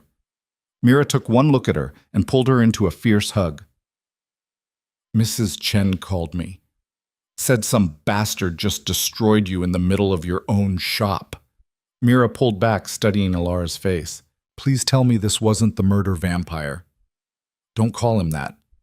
"Elara, please tell me you didn't—" Mira stopped, seeing the truth on her face. "Oh no, oh honey, no. What did you do?" "I fell for him." The admission came out broken. "I knew better. You warned me. Everyone warned me, but I fell for him anyway. And he used me." It was the story they'd crafted, the narrative that would keep her safe. But saying it out loud, giving voice to the terrible possibility that maybe some of it was true, made Elara feel sick. Mira held her while she cried, murmuring comforting things. And Elara hated herself for the deception, hated that she was lying to the one real friend she had, hated that the line between performance and reality had blurred so completely she didn't know where one ended and the other began. "You're staying with me tonight," Mira declared. "No arguments. You're not going back to that apartment where you'll just sit and think about him. You're coming to my place. We're ordering terrible food, and we're watching movies where men get what they deserve." Elara wanted to refuse, to go back to the penthouse where Dante was waiting to tell her the plan had worked, that she was safe now, that none of it was real. But that would break character. The devastated ex-girlfriend didn't run back to the man who destroyed her. She accepted comfort from her friends and tried to put the pieces of her life back together. "Okay," she whispered. "Okay." At Mira's apartment, Elara checked her phone obsessively, waiting for word from Dante. But the hours passed with no message, no call, nothing to indicate that the breakup had been anything other than exactly what it appeared to be. "He's not worth it," Mira said, noticing her checking. "Any man who would say those things, in public like that, he's garbage. You're better off without him." "I know." Elara set the phone down, face down, trying to silence the desperate part of her that wanted to defend him. That wanted to explain he'd been protecting her, that every cruel word had been armor against a world that would destroy her if they thought she mattered. But she couldn't explain. Not without exposing the truth. Not without putting Mira in danger too. So she sat on Mira's couch, eating takeout she couldn't taste, watching movies she couldn't follow, and tried not to think about Dante's hands in her hair, his mouth on hers. The way he'd looked at her in the darkness and said if he were a different man in a different life, he would keep her. Her phone finally buzzed around midnight. Mira had fallen asleep during the second movie, exhausted by her efforts to cheer Elara up. Elara grabbed the phone with shaking hands. Not Dante. Marco. The message was brief. "It's done. Russo's been handled. You're safe now. Boss says to stay away from the penthouse for a few days. Let things cool down. He'll contact you when it's clear." Elara stared at the message, reading it over and over. Russo was handled. She was safe. The plan had worked, so why did she feel like she'd lost something irretrievable? She deleted the message and set the phone aside, curling into the corner of Mira's couch. Through the window, she could see the city lights, the same view she'd had from Dante's penthouse, but completely different from this angle. Everything looked different now. She'd crossed into his world, touched something real and dangerous and absolutely impossible, and now she was back on the outside looking in. The days that followed were strange and hollow. Elara went back to work at the flower shop, Enduring pitying looks from Sarah and customers who'd heard about the public breakup, she returned to her apartment at the Belmore, walking past 4B without looking, without pausing, without leaving any notes for the man who wasn't there anymore. Because Dante wasn't there. His apartment stood empty, silent, the fern in the hallway slowly dying from neglect. Mrs. Chen asked about him once, and Alara just shook her head, unable to explain that the quiet neighbor who'd lived across from her was gone, replaced by or revealed to be someone else entirely. A week passed. Then two. Marco's message had said a few days, but the silence stretched longer with each sunset. Alara started to wonder if maybe the breakup had been more real than she'd thought. If Dante had meant some of those cruel things, if the plan had been to cut her loose completely, to send her back to her safe, quiet life and pretend none of it had ever happened. She tried to return to her routines. Water the plants, go to work, smile at customers, Be the invisible girl who moved through the world without disturbing it. But something had broken inside her. Or maybe something had finally woken up. Because now the quiet felt suffocating instead of safe. The solitude felt lonely instead of peaceful. And every time she passed 4B's dark doorway, she felt the ghost of what might have been if they'd been different people in a different world. Mira noticed the change. "You're different," she said one evening over dinner at Alara's apartment. sadder, yeah, but also, I don't know, more present somehow. I don't feel more present. I feel like I'm sleepwalking. No, before you were sleepwalking. Now you're awake, but everything hurts. Mira squeezed her hand. It'll get better. The pain will fade. You'll move on. Would she? Could she move on from a man who'd kept her notes like treasures, who'd pulled her into his dangerous world to protect her, who'd broken her heart to save her life? Could she forget the way he'd looked at her in the darkness and let her see the human beneath the monster? That night, unable to sleep, Alara stood at her window and looked out at the city. Somewhere out there, Dante was living his life, running his empire, being the feared boss everyone expected him to be. Maybe he'd already forgotten about the florist who'd left him notes. Maybe she'd been exactly what he'd called her in the flower shop. Convenient, useful, easily discarded. Or maybe he was standing at his own window, looking out at the same city, remembering the woman who'd seen him as human when no one else did. The knock on her door came at 2 a.m. Alara jerked awake from a restless sleep on the couch, disoriented and frightened. No one knocked at 2 a.m. unless something was wrong. She approached the door cautiously, checking the peephole. Dante. He looked terrible, disheveled, exhausted, with dark circles under his eyes and a cut on his cheekbone that hadn't been there before. He was alone. No bodyguards, no Marco, just him standing in her hallway like a ghost that had finally found its way home. Alara opened the door. I know I shouldn't be here, Dante said without preamble. I know the plan was to stay away, to let you go back to your life. But I can't. He stopped, his control cracking. I need you to know that every word I said in that flower shop was a lie. Every cruel thing, every dismissal, every moment of that performance, none of it was real. I know. Alara's voice was steady even though her hands were shaking. You warned me. I knew it was strategy. Did you? Because I've spent 2 weeks replaying that scene in my mind, and all I can think about is the look on your face when I said I'd burned your notes. Like I'd destroyed something precious. Like I'd confirmed every fear you've ever had about not being worth keeping. You were protecting me. I was destroying you. Dante stepped closer, and she could see the pain etched in every line of his face. And the worst part is, I'd do it again. I'd say those things 1,000 times if it meant keeping you safe from Castellano, but I can't let you believe they were true. What happened to Russo? Alara asked, needing to ground this conversation in something concrete. He's gone. Permanently.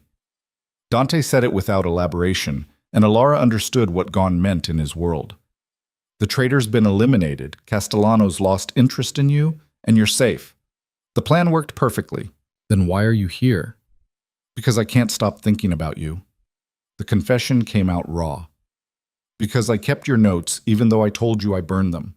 Because I sleep in the penthouse now instead of the Belmore. Because walking past your door and not knocking was killing me. Because... He stopped, running a hand through his hair in frustration. Because I was supposed to let you go and I can't do it. Alara's heart was racing. This was the moment she'd been waiting for, the explanation she'd needed. But it wasn't enough. Not after everything they'd been through. You told me terrible things, Dante. You humiliated me in front of half the neighborhood. And I know it was strategy. I know it was necessary. But it still happened. Those words still existed. So before you ask me to forgive you, before you ask me to believe this is real, I need to know something. Anything. If you could do it over, if you could find another way to keep me safe that didn't involve breaking my heart in a flower shop, would you? Dante was quiet for a long moment. No. The answer was like a slap. Elara took a step back, but Dante caught her hand. Let me finish, he said urgently.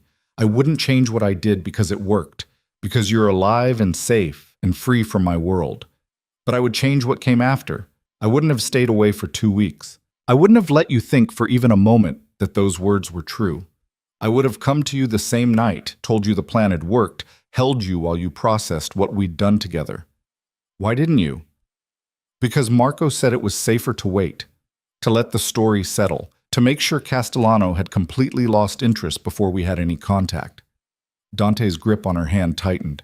And because I'm a coward, because I was terrified that maybe you'd realize during those 2 weeks that you were better off without me. That the quiet florist and the Mafia boss made sense in the middle of danger and adrenaline, but in the cold light of reality, we were just a disaster waiting to happen. Elara looked at this man who'd kept her notes, who'd protected her with cruelty, who stood in her doorway at 2 a.m. looking like he'd break if she turned him away. And she thought about the past 2 weeks, the hollow ache that had replaced her careful solitude, the way she'd felt more alive and awake during her time in his world than she had in years of safety. Come inside, she said quietly. Relief flooded Dante's face. He stepped into her small apartment, and Elara closed the door behind him, engaging the locks from habit. They stood in her tiny living space, this powerful crime boss looking utterly out of place among her plants and secondhand furniture and string lights. I kept them, Dante said, pulling something from his jacket. The notes. All of them, slightly worn now, arranged in the same chronological order she'd seen in his apartment. I could never burn these. They're the only proof I have that someone saw me as human. Elara took the stack of notes, her handwriting looking childish and naive in the dim light. You said you didn't want me in your world, that the plan was to send me back to my life. I lied. Or maybe I was lying to myself. Dante moved to the window, looking out at the view she'd stood at so many times. The truth is, I want you in my world. I want you in my life. But I also want you safe, and I don't know how to reconcile those two things. Maybe you don't have to reconcile them. Elara set the notes on her coffee table and joined him at the window. Maybe I get to decide what risks I'm willing to take. You don't understand the danger. I understand perfectly. She cut him off. I understand that being with you means living with security, with threats, with a world that operates by different rules. I understand that there will always be people who see me as leverage against you. I understand that loving you is the most dangerous thing I could do. Loving me? Dante repeated the words like they were foreign. Is that what this is? I don't know what else to call it. This thing where I can't stop thinking about you, where I feel more alive in your danger than I ever did in my safety, where the thought of going back to my quiet life without you feels like suffocation. Elara turned to face him fully. You kept my notes because they made you feel human. I left those notes because caring for you, even in that small way, made me feel real. So maybe we're both just lonely people who found each other. Or maybe it's more than that. It's more than that. Dante's hand came up to cup her face. It's so much more than that. You terrify me, Elara. Not because you're dangerous, but because you make me want things I've never let myself want. A life beyond survival. A future that isn't just waiting for the next threat. Someone who sees me, really sees me, and doesn't run. I'm not running. You should be. I know. She smiled despite everything. But I never was very good at doing what I should. Dante kissed her then, and it was different from the desperate passion in the penthouse or the strategic performance at the restaurant. This was honest. Real. Two people choosing each other despite every reason not to. When they finally broke apart, Elara rested her head against his chest, listening to his heartbeat. What happens now? I don't know. Dante's arms tightened around her. The smart thing would be to walk away, to let you have your safe life and keep my darkness far from you. But I'm tired of being smart. I'm tired of doing the strategic thing. I spent 2 weeks trying to convince myself that letting you go was right, and all I managed to do was prove that I'm miserable without you. So we try, Elara said. We figure out how to make this work, knowing all the complications, all the dangers, all the reasons it's impossible. And when it gets hard, when my world crashes into yours in ways you can't ignore, then we deal with it together. She looked up at him. That's what people do when they care about each other. They face the hard things together instead of alone. Dante laughed, but there was pain in it. You make it sound simple. It's not simple. It's terrifying and complicated and probably going to blow up in our faces. Elara took his hand, threading their fingers together.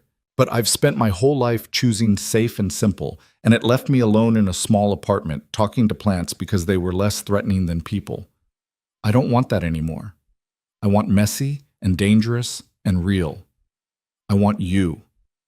Even knowing what I am, what I've done, especially knowing what you are, she said it firmly.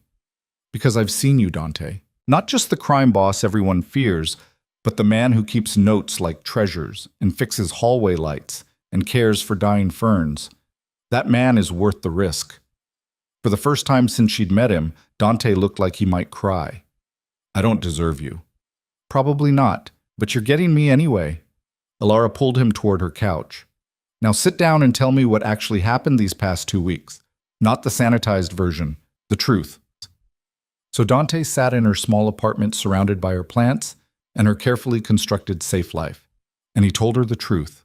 About confronting Russo, about the violence that had followed, about cleaning up the mess and securing his position and making sure Castellano understood that the Moretti family was untouchable. He didn't sanitize it or soften it or try to make himself look better than he was. And Elara listened, holding his hand, watching the exhaustion and pain play across his face, seeing the toll that his world took on him. It should have horrified her, should have confirmed all of Mira's warnings about the murder vampire across the hall. Instead, all she felt was a fierce protectiveness for this man who'd been forced to become a monster and was desperately trying to remember how to be human. Stay tonight, she said when he'd finished. Not because of strategy or plans or anything, except that I don't want you to leave. Dante looked at her small couch, her tiny apartment, the life she'd built around solitude. I don't belong here. Neither do I anymore. Elara stood, pulling him up with her. But we can figure out where we do belong, together. They ended up in her bed, not making love, but simply holding each other. Two lonely people who'd found something unexpected in the last place either of them had thought to look. Dante fell asleep first, his face smoothing out in rest, looking younger and more vulnerable than Elara had ever seen him. She stayed awake longer, watching him sleep, thinking about the path that had led her here. A few notes left for a lonely neighbor, a fern that needed watering, small acts of kindness that had somehow pulled her into a world she'd never imagined and changed her in ways she was only beginning to understand. Tomorrow would bring complications. They'd have to figure out how to navigate a relationship between two completely different worlds. Dante would have to return to his empire, and Elara would have to face her friends and explain where she'd been, what she'd done, who she'd become. But tonight, in the darkness of her small apartment, they were just two people who'd chosen each other against all odds and all reason. And somehow, impossibly, that felt like enough. Morning brought reality crashing back with the insistence of sunlight through cheap curtains. Elara woke to find Dante already awake, watching her with an expression that was part wonder, part fear, like he still couldn't quite believe she was real. I have to go, he said quietly, brushing a strand of hair from her face. There's a meeting this morning. Territory negotiations with the families from the north side. Will you come back? The question came out more vulnerable than Elara intended. If you'll let me. Dante kissed her forehead, then her lips, soft and lingering. But we need to talk about what this looks like, what we look like. Because I can't keep you hidden, Elara. The moment I'm seen coming and going from this building, people will know. And once they know, you're back in the crosshairs. The fear that had briefly receded came flooding back. Even with Russo gone, even with Castellano backing off, Russo was one traitor. Castellano is one rival. Dante sat up, his bare shoulders tense with the weight of what he was about to say. There will always be someone looking for leverage against me. Always someone who sees the people I care about as targets. That's the reality of my world. And if we do this, if we're actually together, you need to understand what you're agreeing to. Alara pulled the sheet around herself, processing this. What would that look like, practically speaking? Security. Constant security.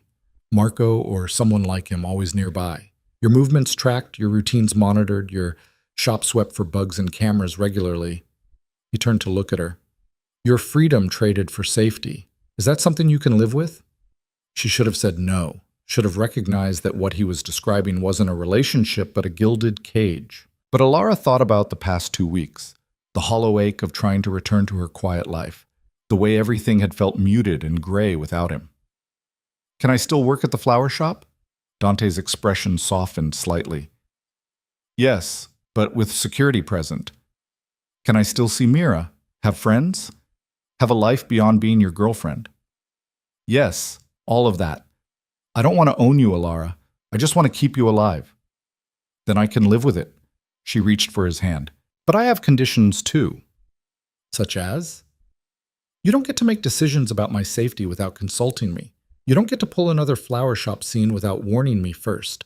And you don't get to disappear for 2 weeks because your security expert says it's safer. Alara held his gaze. I'm choosing this life, Dante. But I'm choosing it as your partner, not as someone you protect while keeping in the dark. Something fierce and possessive flashed in Dante's eyes. You have no idea how much I want to agree to that. But there may be times when I can't consult you, when the threat is immediate and the decision has to be made in seconds, not minutes, when keeping you in the dark is the only thing keeping you alive. He cupped her face in his hands. Can you trust me in those moments? Can you believe that even when I'm making choices without you, it's because I'm trying to protect what we have? It was a lot to ask. Trust, complete and absolute, in a man who'd already broken her heart once for strategic purposes. But Alara had seen the notes he'd kept, the vulnerability in his eyes when he'd admitted he couldn't let her go, the way he'd looked at her like she was something precious in a world that had taught him nothing was sacred. I can try, she said finally, as long as you promise to try too, to include me when you can, to be honest when you can't, to remember that I'm stronger than I look. Deal. Dante pulled her close, and they stayed like that for a long moment, holding each other in the growing light. Then his phone buzzed, shattering the intimacy. He checked it and swore softly. I really do have to go. But Alara? Yeah? Tonight, dinner, somewhere public where people will see us together. No more hiding, no more pretending. If we're doing this, we do it honestly. After he left, Alara sat in her quiet apartment and tried to process what she'd just agreed to. A life of security and surveillance. A relationship that would put her in constant danger. A future so different from the safe, solitary existence she'd built that it might as well be a different planet. Her phone rang. Mira. Please tell me you're okay, Mira said without preamble. Please tell me you didn't do anything stupid last night. Alara looked at the rumpled sheets, at Dante's coffee cup still sitting on her counter, at the notes he'd returned now spread across her coffee table. Define stupid. Alara, no. Tell me the murder vampire wasn't at your apartment at 2 a.m. Tell me Mrs. Chen's text was wrong. His name is Dante. Oh my God, you're sleeping with him again, aren't you? After what he did? After he destroyed you in front of half the neighborhood? It's complicated, Mira. It's not complicated. He's a monster who used you and humiliated you, and you're just going back for more. Mira's voice was rising. Alara, I love you, but this is insane. This man is dangerous. I know he's dangerous. Then why? Because I love him. The words came out quiet but certain. I know it's fast and crazy and probably the worst decision I've ever made, but I love him, Mira, and he loves me back in his own broken, complicated way. Silence on the other end. Then, does he make you happy? The question caught Alara off guard. Did Dante make her happy? Or did he make her feel alive, awake, real in a way she'd never experienced before? Were those the same thing? He makes me feel like I matter, Alara said finally. Like I'm not invisible. Like my existence makes a difference to someone. You've always mattered, honey. You didn't need some criminal to tell you that. Maybe not, but I needed someone to show me. Alara took a breath. I know you're worried. I know this looks bad from the outside, but I'm asking you to trust me. To trust that I know what I'm doing, even when it doesn't make sense. Another long silence. If he hurts you again, I'm going to kill him myself. Security and guns and Mafia connections be damned. Despite everything, Alara smiled. Deal. The day at the flower shop was strange. Sarah kept giving her concerned looks. Customers whispered when they thought she wasn't listening, and the whole neighborhood seemed to be waiting for Alara to either break down completely or provide more entertainment. She focused on her work, arranging bouquets, helping customers, tending to the plants that needed her attention. It wasn't until late afternoon that she noticed the man standing across the street, tall, professional, watching the shop with the kind of alertness that suggested he wasn't just a casual observer. Security, Alara realized. Dante had already put protection in place. The thought should have felt intrusive.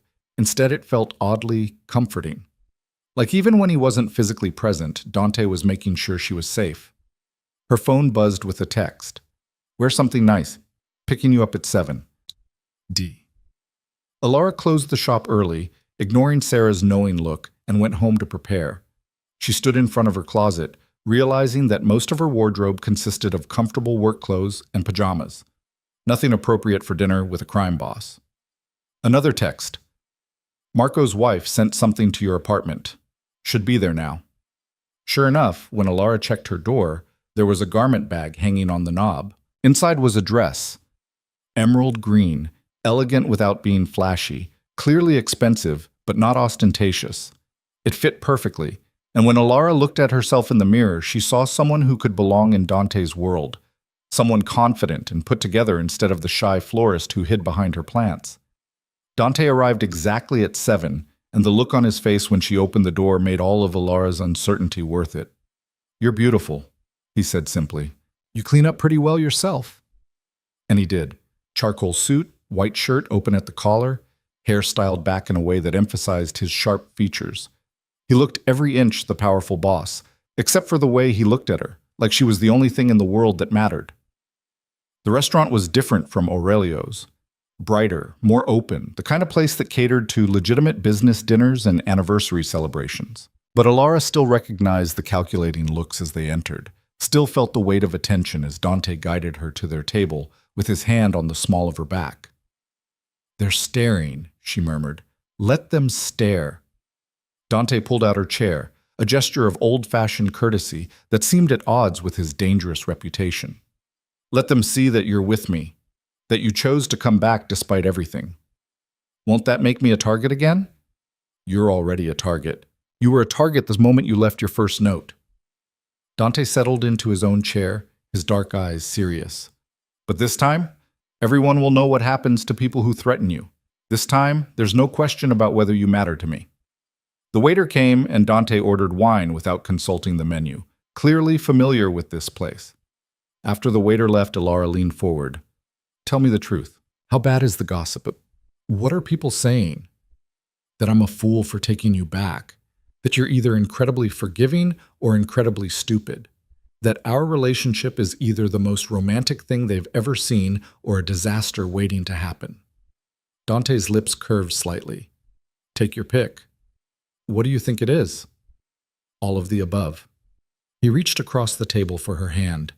I think I'm a fool for dragging you into this. I think you're brave for choosing it anyway. And I think we're probably going to crash and burn spectacularly, but I can't bring myself to care because the alternative is living without you. And I've tried that. It doesn't work. Their food came, and they ate while Dante pointed out the various people in the restaurant. Which ones were legitimate business people? Which ones were connected to the families? Which ones were just wealthy civilians who had no idea they were dining alongside organized crime? It was surreal, this glimpse into his world, seeing how the dangerous and the mundane existed side by side. They were finishing dessert when Victor Castellano walked in. Alara felt Dante tense beside her, his entire body shifting into combat readiness, even though his expression remained pleasant. Castellano spotted them immediately, and to Alara's horror, started walking toward their table. "Be calm," Dante murmured. "Let me handle this." "Dante," Castellano said, arriving at their table with that same smooth charm that had set Alara on edge before. "And the lovely Alara. I heard you two had reconciled. How romantic." "Victor," Dante's voice was cold. "We're having a private dinner." Of course. I won't intrude." But Castellano didn't leave. Instead, he looked directly at Alara. "I wanted to apologize, actually, for any distress my people may have caused you. The inquiries at your building were overzealous." "A misunderstanding. A misunderstanding that nearly got her killed," Dante said, his voice dropping to something dangerous. "But she wasn't killed. She's here, safe and sound, having dinner with you." Castellano's smile didn't reach his eyes. "I'm glad we could clear up the confusion. I'd hate for there to be any lingering bad blood between our families over such a small matter." The subtext was clear. Castellano was offering peace, acknowledging that pursuing Alara had been a mistake, backing off in exchange for Dante not retaliating for the threat. Dante studied him for a long moment. "Consider the matter settled. But Victor, if your people so much as look at her wrong, if they breathe in her direction, if they even think about using her against me, the understanding between our families ends, permanently." "Understood." Castellano nodded to Alara. "Enjoy your evening." After he left, Alara released the breath she'd been holding. That was a peace offering. Dante's jaw was tight. He's smart enough to know that going after you again would start a war he doesn't want. But he's also reminding me that he knows where you are, what you mean to me. It's a threat wrapped in diplomacy. Will there be others, other people trying to use me as leverage? Probably. Dante signaled for the check. That's why the security. That's why I need you to be careful, to trust the people I assign to protect you, to understand that this life comes with constant vigilance. They left the restaurant and drove back to the Belmore in Dante's car. Alara watched the city pass by the windows, thinking about Castellano's veiled threat, about the constant danger that would now be part of her existence, about all the ways this could go wrong.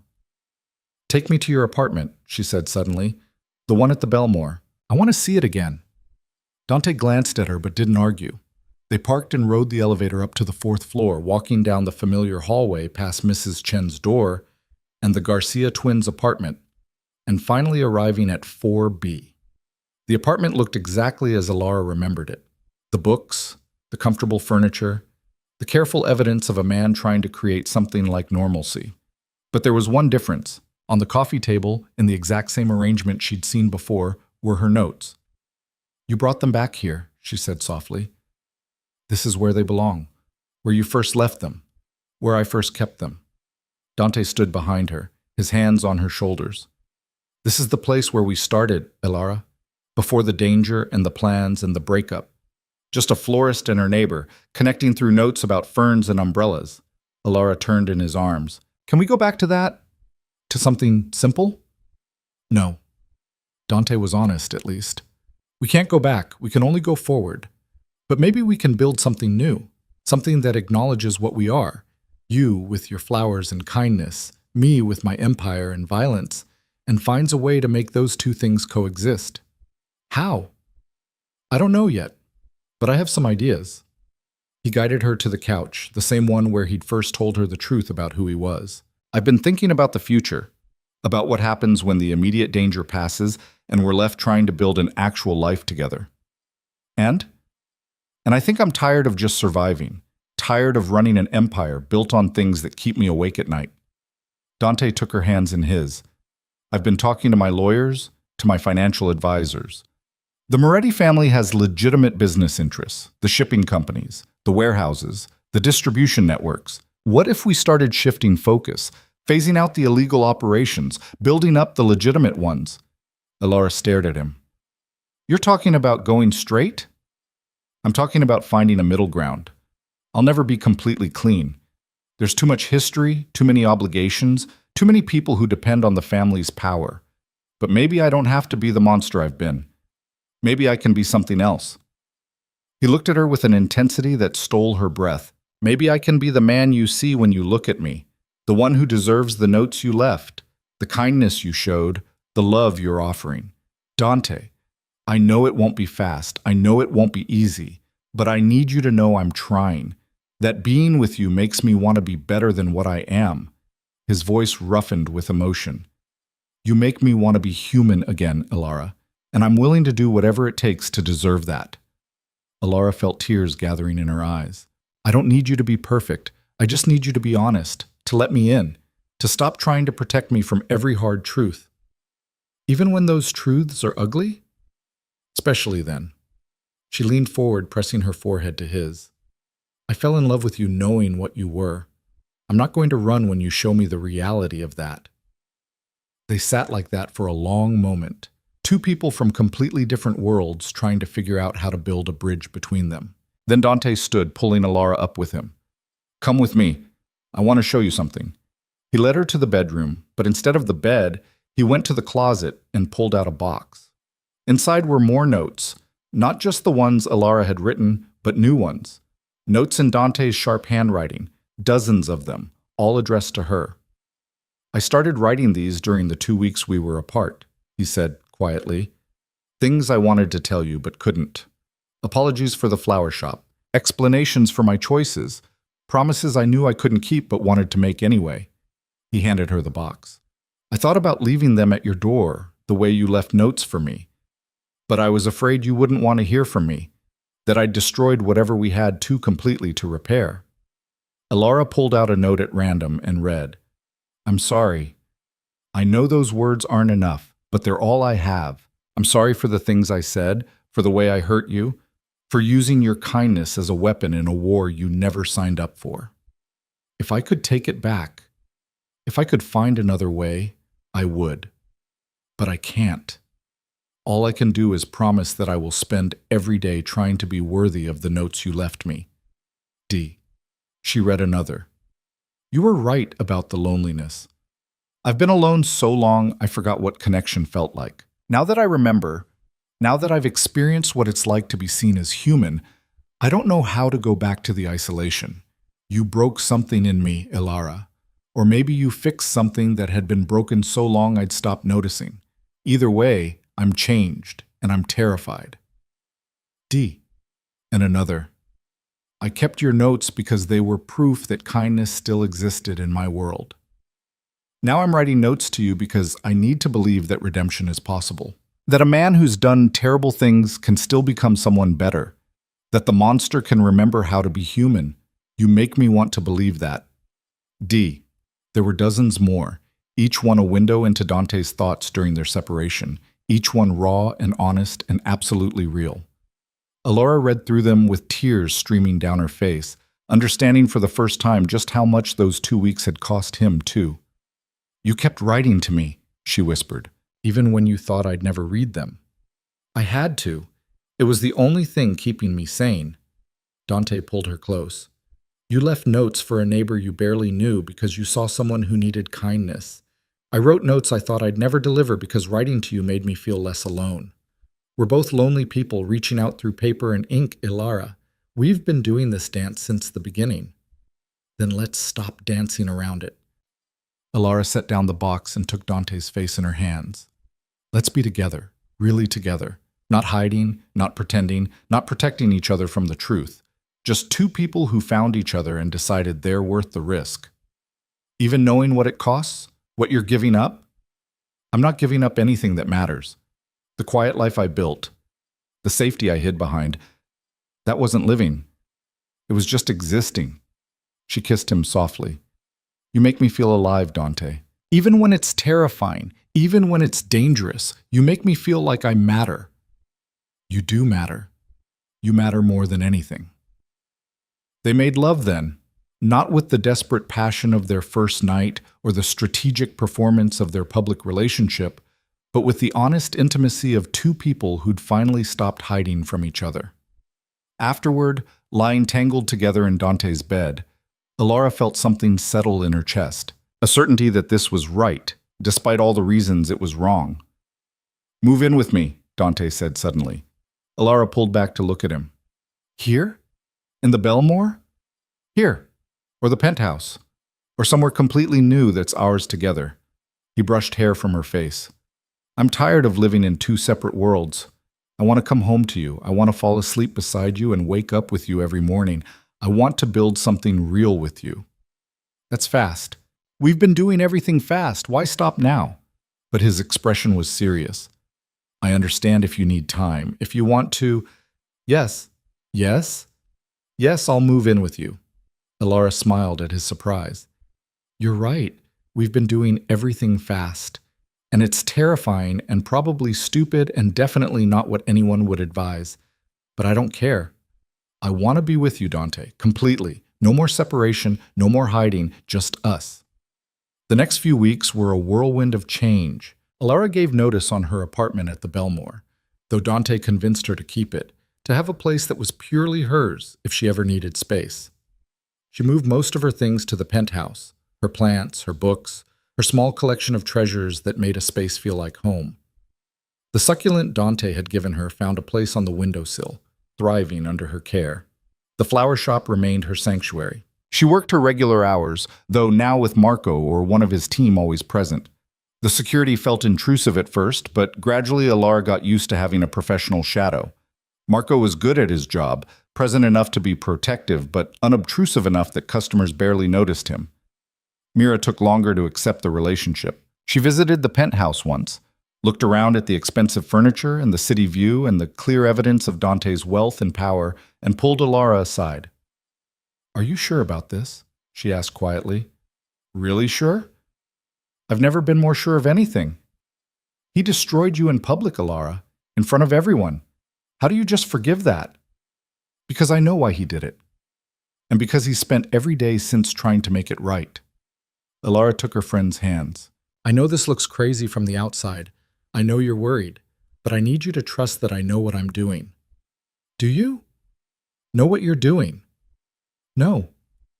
Alara smiled slightly. But I'm doing it anyway, because being with him, even with all the complications and danger, feels more right than the safe life I had before. Mira studied her for a long moment, then sighed. You're different. Happier, I think.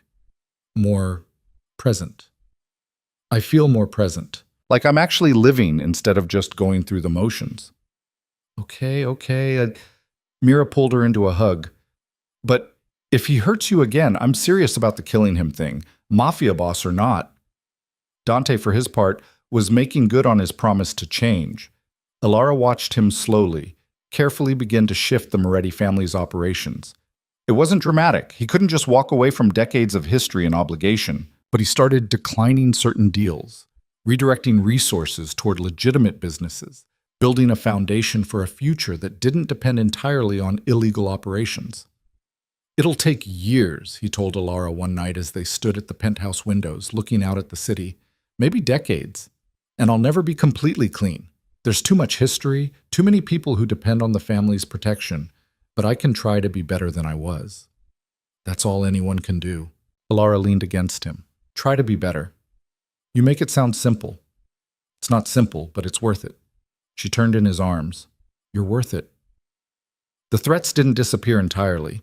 There were still moments of danger, still times when security had to be tightened or Alara had to change her routine because of credible concerns. But Dante kept his promise. He consulted her, included her, let her make informed decisions about her own safety instead of just imposing his will. And slowly, day by day, they built something real. Not the fantasy Alara had imagined when she first started leaving notes, and not the strategic partnership they'd performed for Castellano's benefit. Something honest and complicated and absolutely theirs. 6 months after that night in the flower shop, Alara returned to the Belmore to pick up some things she'd stored in her old apartment. The hallway looked exactly the same. The faded carpet, the flickering lights, the familiar doors. But when she reached the 4th floor, she noticed something different. The fern was thriving. The scraggly plant in the chipped pot had been replaced with a new one, lush and green and clearly well-tended. And beside it was a note in Dante's handwriting. For the woman who taught me that small kindnesses matter. Thank you for watering the plants. Thank you for seeing the human beneath the monster.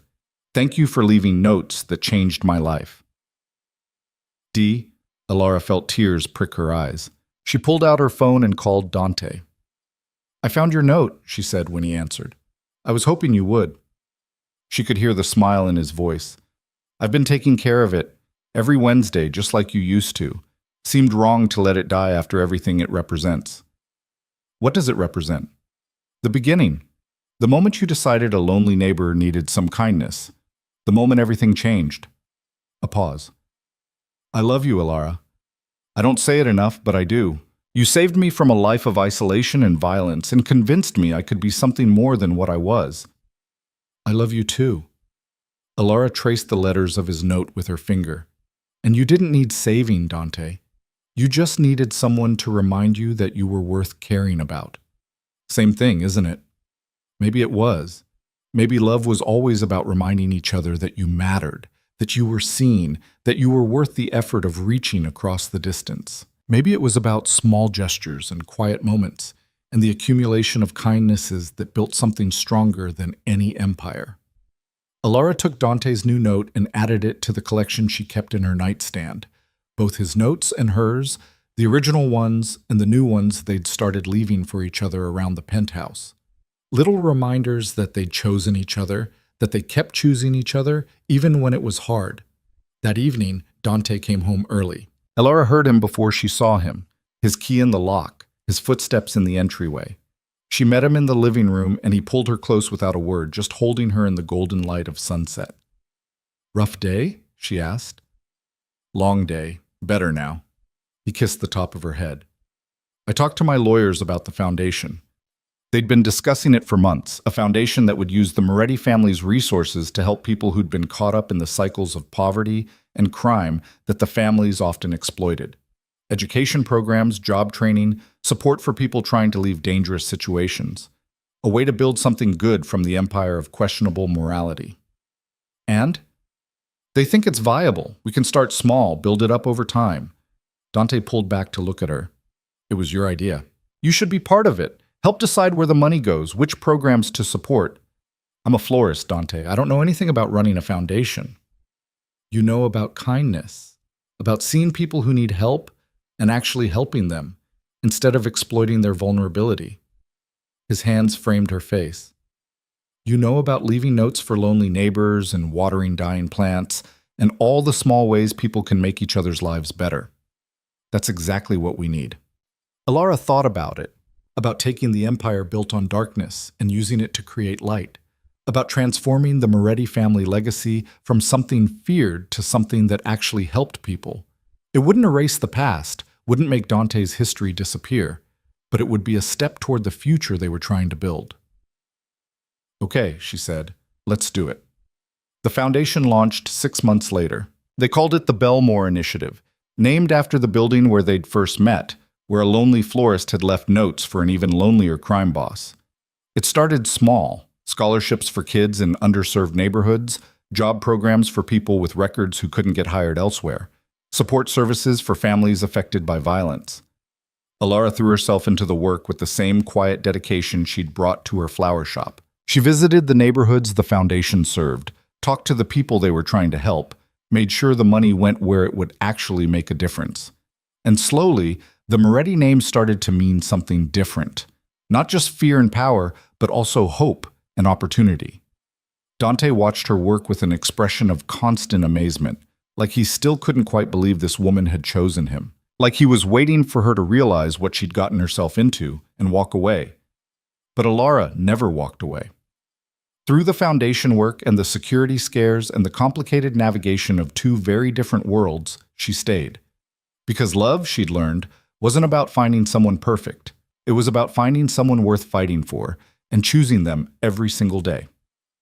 1 year after the flower shop breakup, Dante took Alara back to Petal and Stem. She hadn't been back since that terrible day, the memory still too raw. But he'd made arrangements with Sarah, who'd agreed to close early and leave them alone. Why are we here? Alara asked as they stood among the flowers she used to tend. Because this is where I broke your heart. Dante took her hands. And I need to replace that memory with something better. He dropped to one knee. Alara's breath caught. This couldn't be. He wasn't... I know we've done everything backward, Dante said, pulling a small box from his pocket. We fell in love before we even really met. We survived danger before we went on a proper date. We moved in together before we figured out how to navigate our differences, but I want to do this one thing right." He opened the box, revealing a ring, simple, elegant, with a stone the color of the emerald dress she'd worn to their first public dinner. Elara Wynn, you left notes for a lonely neighbor and changed his entire life. You looked at a monster and saw a human being. You chose danger over safety, truth over comfort, love over every logical reason not to. Will you marry me? Will you let me spend the rest of my life trying to be worthy of the kindness you showed me?" Elara looked at this man who'd kept her notes like treasures, who was slowly transforming his empire to honor the values she'd taught him, who'd given her a life so much bigger and more real than the quiet existence she'd been hiding in. "Yes," she said, her voice breaking. "Yes, of course, yes." Dante slipped the ring on her finger and stood, pulling her into a kiss that felt like a promise, like a new beginning, like everything they'd survived together had been leading to this moment.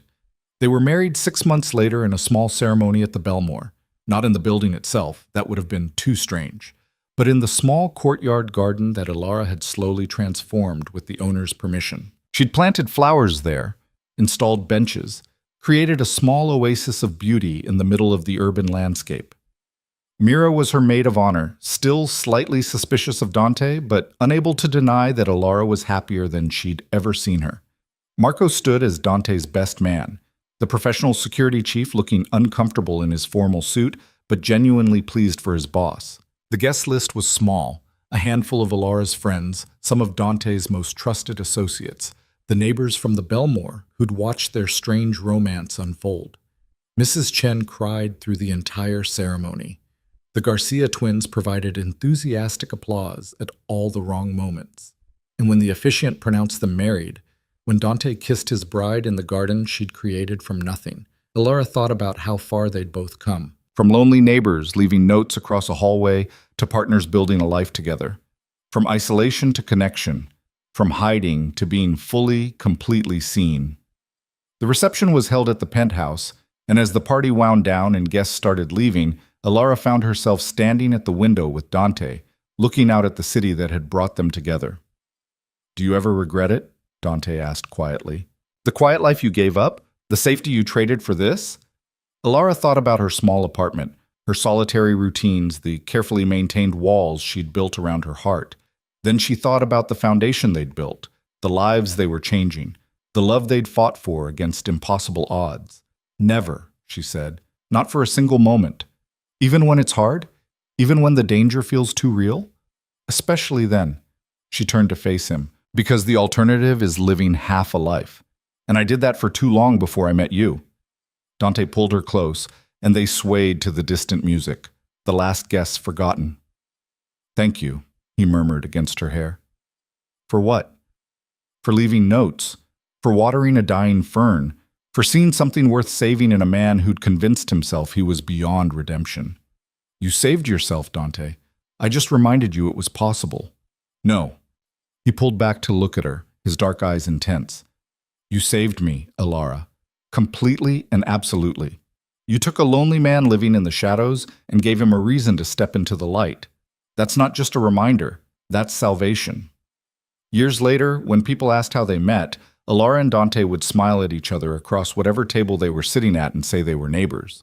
Just neighbors who'd connected over a dying fern and some kind notes left under a door. They never told the full story, the danger, the breakup, the violence that had brought them together and nearly torn them apart.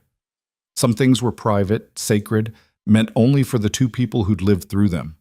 But in the penthouse that still served as their home, in the foundation offices where they worked to build something good from Dante's legacy, in the small moments of quiet connection that defined their life together, the evidence of their journey remained. The notes, carefully preserved in a special box.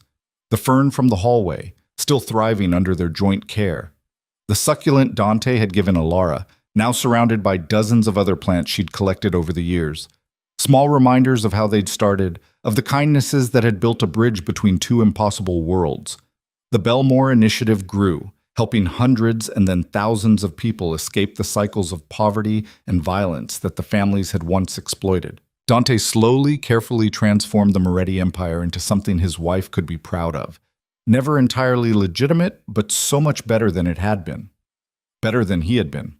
And Alara, the shy florist who'd once hidden from the world behind her plants and her quiet routines, became a force in her own right, an advocate for the people the foundation served, a voice for those who'd been invisible the way she'd once been invisible. They built a life together that honored both of their truths, Dante's complicated past and Alara's gentle strength, his power and her kindness, his darkness and her light. And somehow, impossibly, those contradictions fit together into something beautiful. On their 10th anniversary, Dante came home to find notes scattered throughout the penthouse. The same kind of notes Alara used to leave at 4B, small observations and kindnesses written in her familiar handwriting. The fern in the living room is looking sad. I think it needs more light. I saw you left your coffee cup in the study. I moved it before it could stain the desk. Thank you for loving me the way you do, for letting me see you, for choosing me every single day. He found her in their bedroom, surrounded by the original notes they'd both written. The evidence of their beginning spread across the bed. What's all this? He asked. A reminder. Alara smiled at him. That we started with small kindnesses and built something extraordinary. That love doesn't have to be loud or dramatic or perfect to be real. That sometimes the most powerful thing you can do is leave a note for a lonely neighbor and trust that it matters. Dante gathered up the notes, both old and new, and pulled his wife close. It mattered. You mattered. You still matter. You'll always matter. They stood there in the golden light of late afternoon, two people who'd found each other across a hallway and refused to let go, even when everything said they should. Two lonely souls who'd transformed their isolation into connection, their fear into courage, their separate lives into a shared journey.